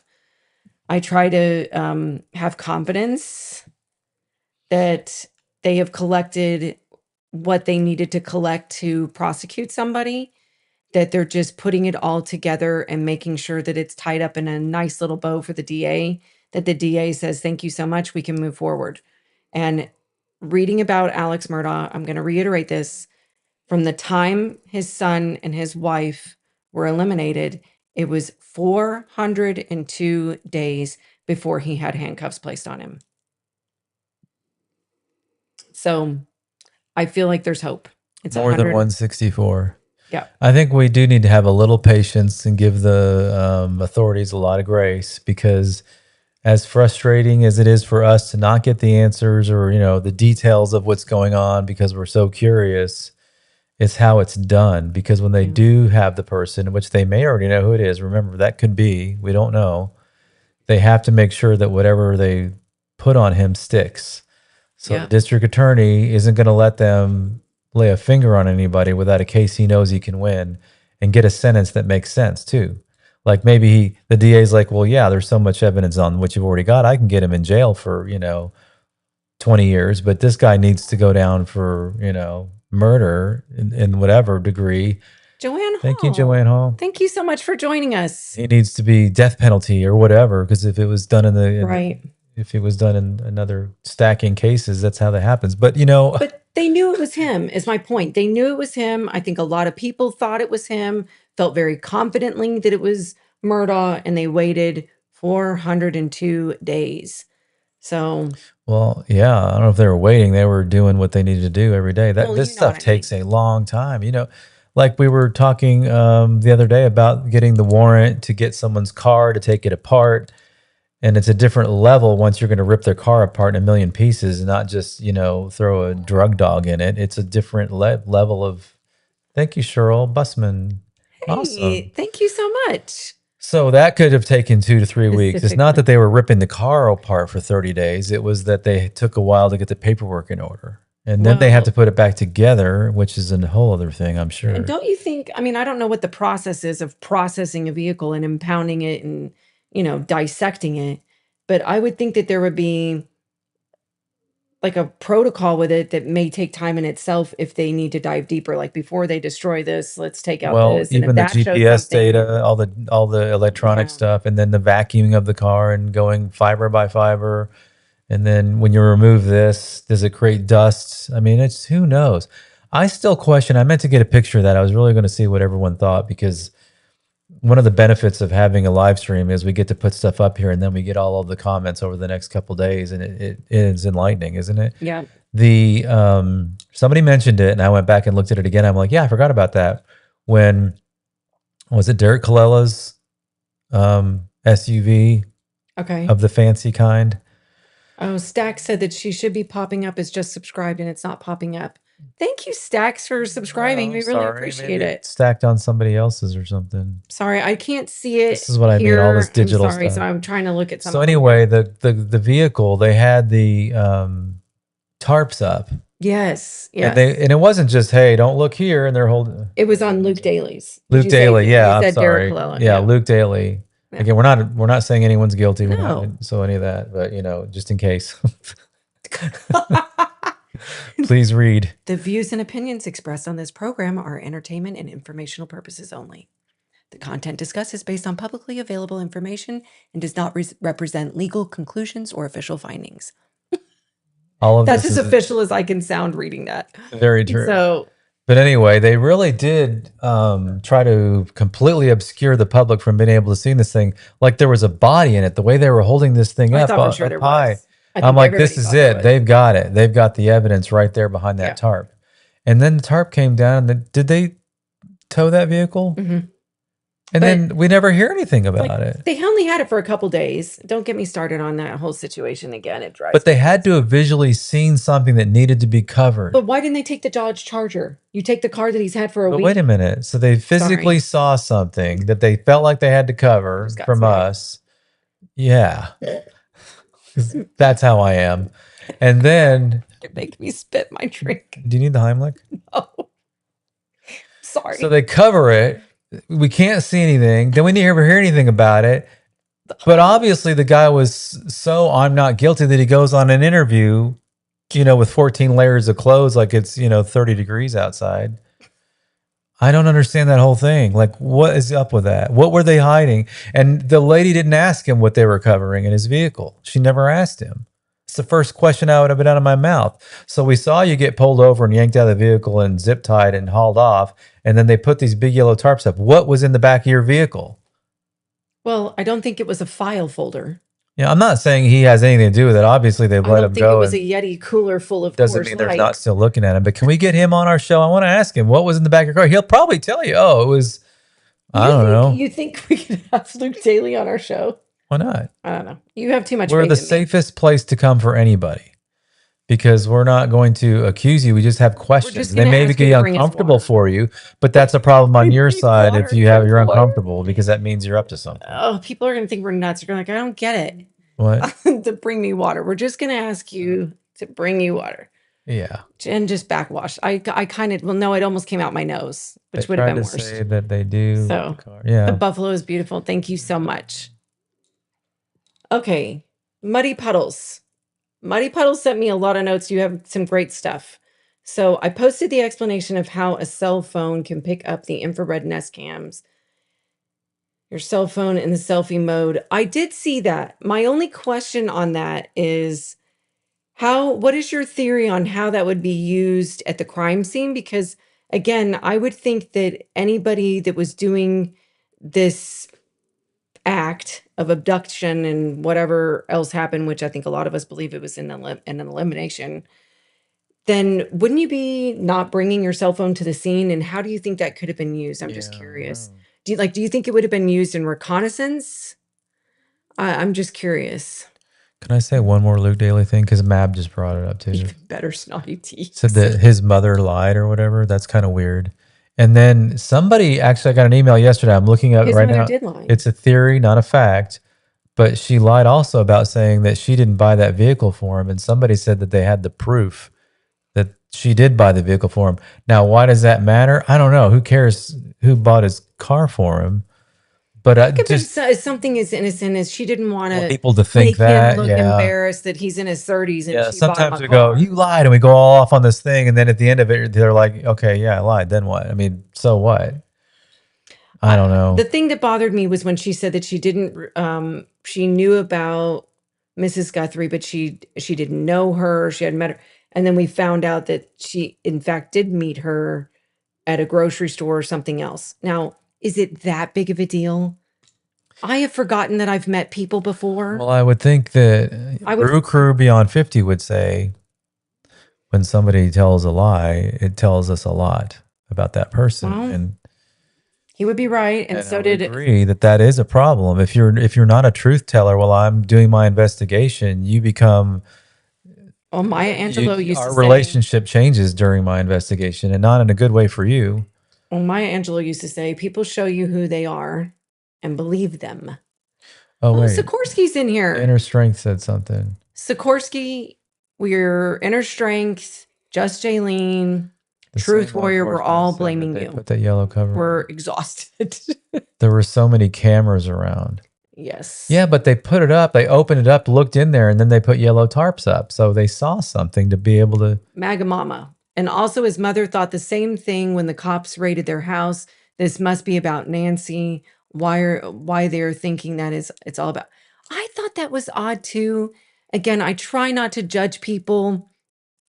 I guess if somebody showed up at your house and you live 5 minutes from a place where something this horrific happened to, maybe that is a natural response. I don't think it would have been my response. I would have been like, why would they be here?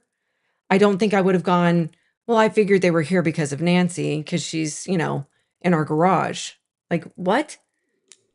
That did feel weird when she said, well, I figured it was about Nancy. But again, if any of you didn't watch my other show where I discussed my son being a firefighter in a very big city in the Dallas-Fort Worth area, he said, you would not believe the crazy stuff we see when people are in a state of extreme stress and trauma. He said, I'm pretty sure it's stuff that would incriminate them in court if there was ever a court case. I said, really? He goes, oh, yeah. We need to get going because we want to go watch Patriot. Probably got 2 minutes. We have 2 minute warning. I'm so sorry, guys. So real quick for the people, the lot of people that were upset that we didn't tell everybody who we were. And I think what they mean is, who are we to be talking about all these cases? We've only done this in the Springfield 3, but we have plenty of others that we're researching. Right. Well, we've always been very intuitive kind of people. We're the figure outerers of I'm a our justice community. seeker. I'm also Nancy Drew. Jen's lived a life type. where that's created her to be always wanting justice for everybody. I'm just one of those people married to somebody like that. No, I'm just kidding. I'm just one of those people that I'm the same way. Like if something's not fair, it drives me crazy. But we both come from professional backgrounds. We have family. We've got children. We're not 40 years old anymore. I don't know what else we're allowed to say without saying too much, but we live in the Ozarks. That's our big claim to fame now. We're from Texas. We're Texans. And we moved to the Ozarks to be closer to family. We were the last people in Texas on my side of the family, and you've got Texas roots still. So I don't. I'm full Ozark now. And we love it here. We're enjoying our life out here. But we're country people yeah. that happen to wear jewelry. Glenn used to get mad at me and tell me to put on gloves. So I've lived a couple of different lives in my life. I was a pilot for years, owned a flight school, and did all that thing. And then what did I do? Built homes. Built homes for 25 years. Jennifer is an interior designer. That's kind of how our business thrived, because she designed, I built, and we always stuck with high quality. It's not as hot as Texas, man. Very happy consumers. All of our clients love us and wish we were still doing that for them. And we may have a little project coming up, another little build we can. We always have projects. Yeah. There's always something. Our kids laugh because we can't sit still. But that's how, hey, my grandmother used to say, the day you stop learning is the day you die. So just keep learning, keep having fun. Glenn and I were best friends for 3 years before we started dating. We've been married and together now for over 26 years. 27, 28 if you count. We were dating. Yeah, we've known each other for about 30 years. So, and we were really good friends. And we met through my best friend from high school, Jason. Jennifer and her sister are Hawaiian. Yep, we're part Hawaiian, Chinese, Scottish, Irish. And she has other sisters that are not Hawaiian. Pie chart like you've never seen. Yeah. Yep. But that's kind of cool. That Hawaiian heritage is really neat. Anyway, I guess I have that's a feel good. If you haven't, if you're just now joining us, we are discussing very stressful, horrible, sad topics. It gets dark. We don't like that, but it's necessary. I like to leave on a positive note. I feel like just something to just kind of take a deep breath and see something nice. And you both are amazing and such a great team. Oh, thank you very much, Truth Warrior. We've made some really... What was that? We are a like great I've never team. seen potatoes cooked quite like that. Oh my God. Sleepless in Seattle. Love you. Love you too. Okay, show my fun thing. All right. This is one last thing. I didn't believe it. Oh yeah. She's still talking about I know, that. but I want to email me later and tell me how you think that would have been used. I'm just curious. All right, and then show them the feeling good. This is Jen's little favorite thing that she loves. I am obsessed with otters. Oh, that's pretty cute. And that is a mommy otter holding her baby otter, and I don't know why, but I am absolutely obsessed with them. I'm pretty sure if I was allowed to have one, I would have one. That's pretty cute. Isn't that just the sweetest? Yeah, that's pretty Antoinette, thank you so much. Right in the nick of time. We love this community that we're building here. We love how much everyone cares.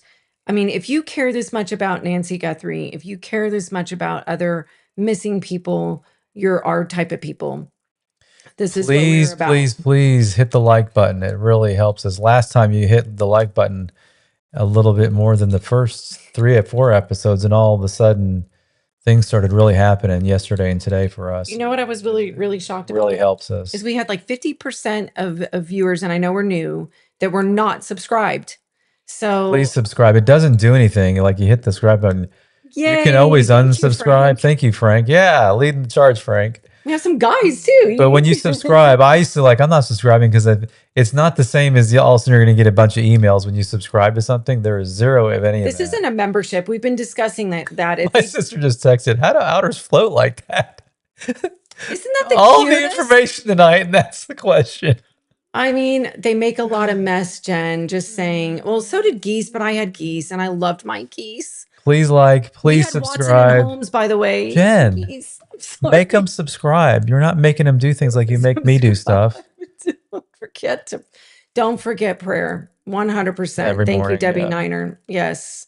Important. That's what we do. We pray all the time for these families of missing family members, friends, and some All of right, these we're missing Adam and Mike Patriot. now. I know. We could go on. All right. All right. Thank you so much, guys. And Like, subscribe, please. Make comments in the chat even after the show's over. Email us. share it. Email us. You know how to do that now. If you forgot, there it is one more time. And we'll see you Saturday, 8 p.m. Have a good night, guys. And Good night. Saturday, 8 p.m. is right. And see you at Patriot Pride and Mabs Investigates on Friday night. Let's all go over to the Patriot Pride. What's the official? It's at Patriot Pride Official on YouTube. Let's all go over there right now and blow their chat up. They've got a really cool topic tonight. So, and then we'll see you on Friday at Mabs, where we're going to do a couples night of crime. Thank you, girly girl. Thank you. Good night, everybody. Good night, everybody.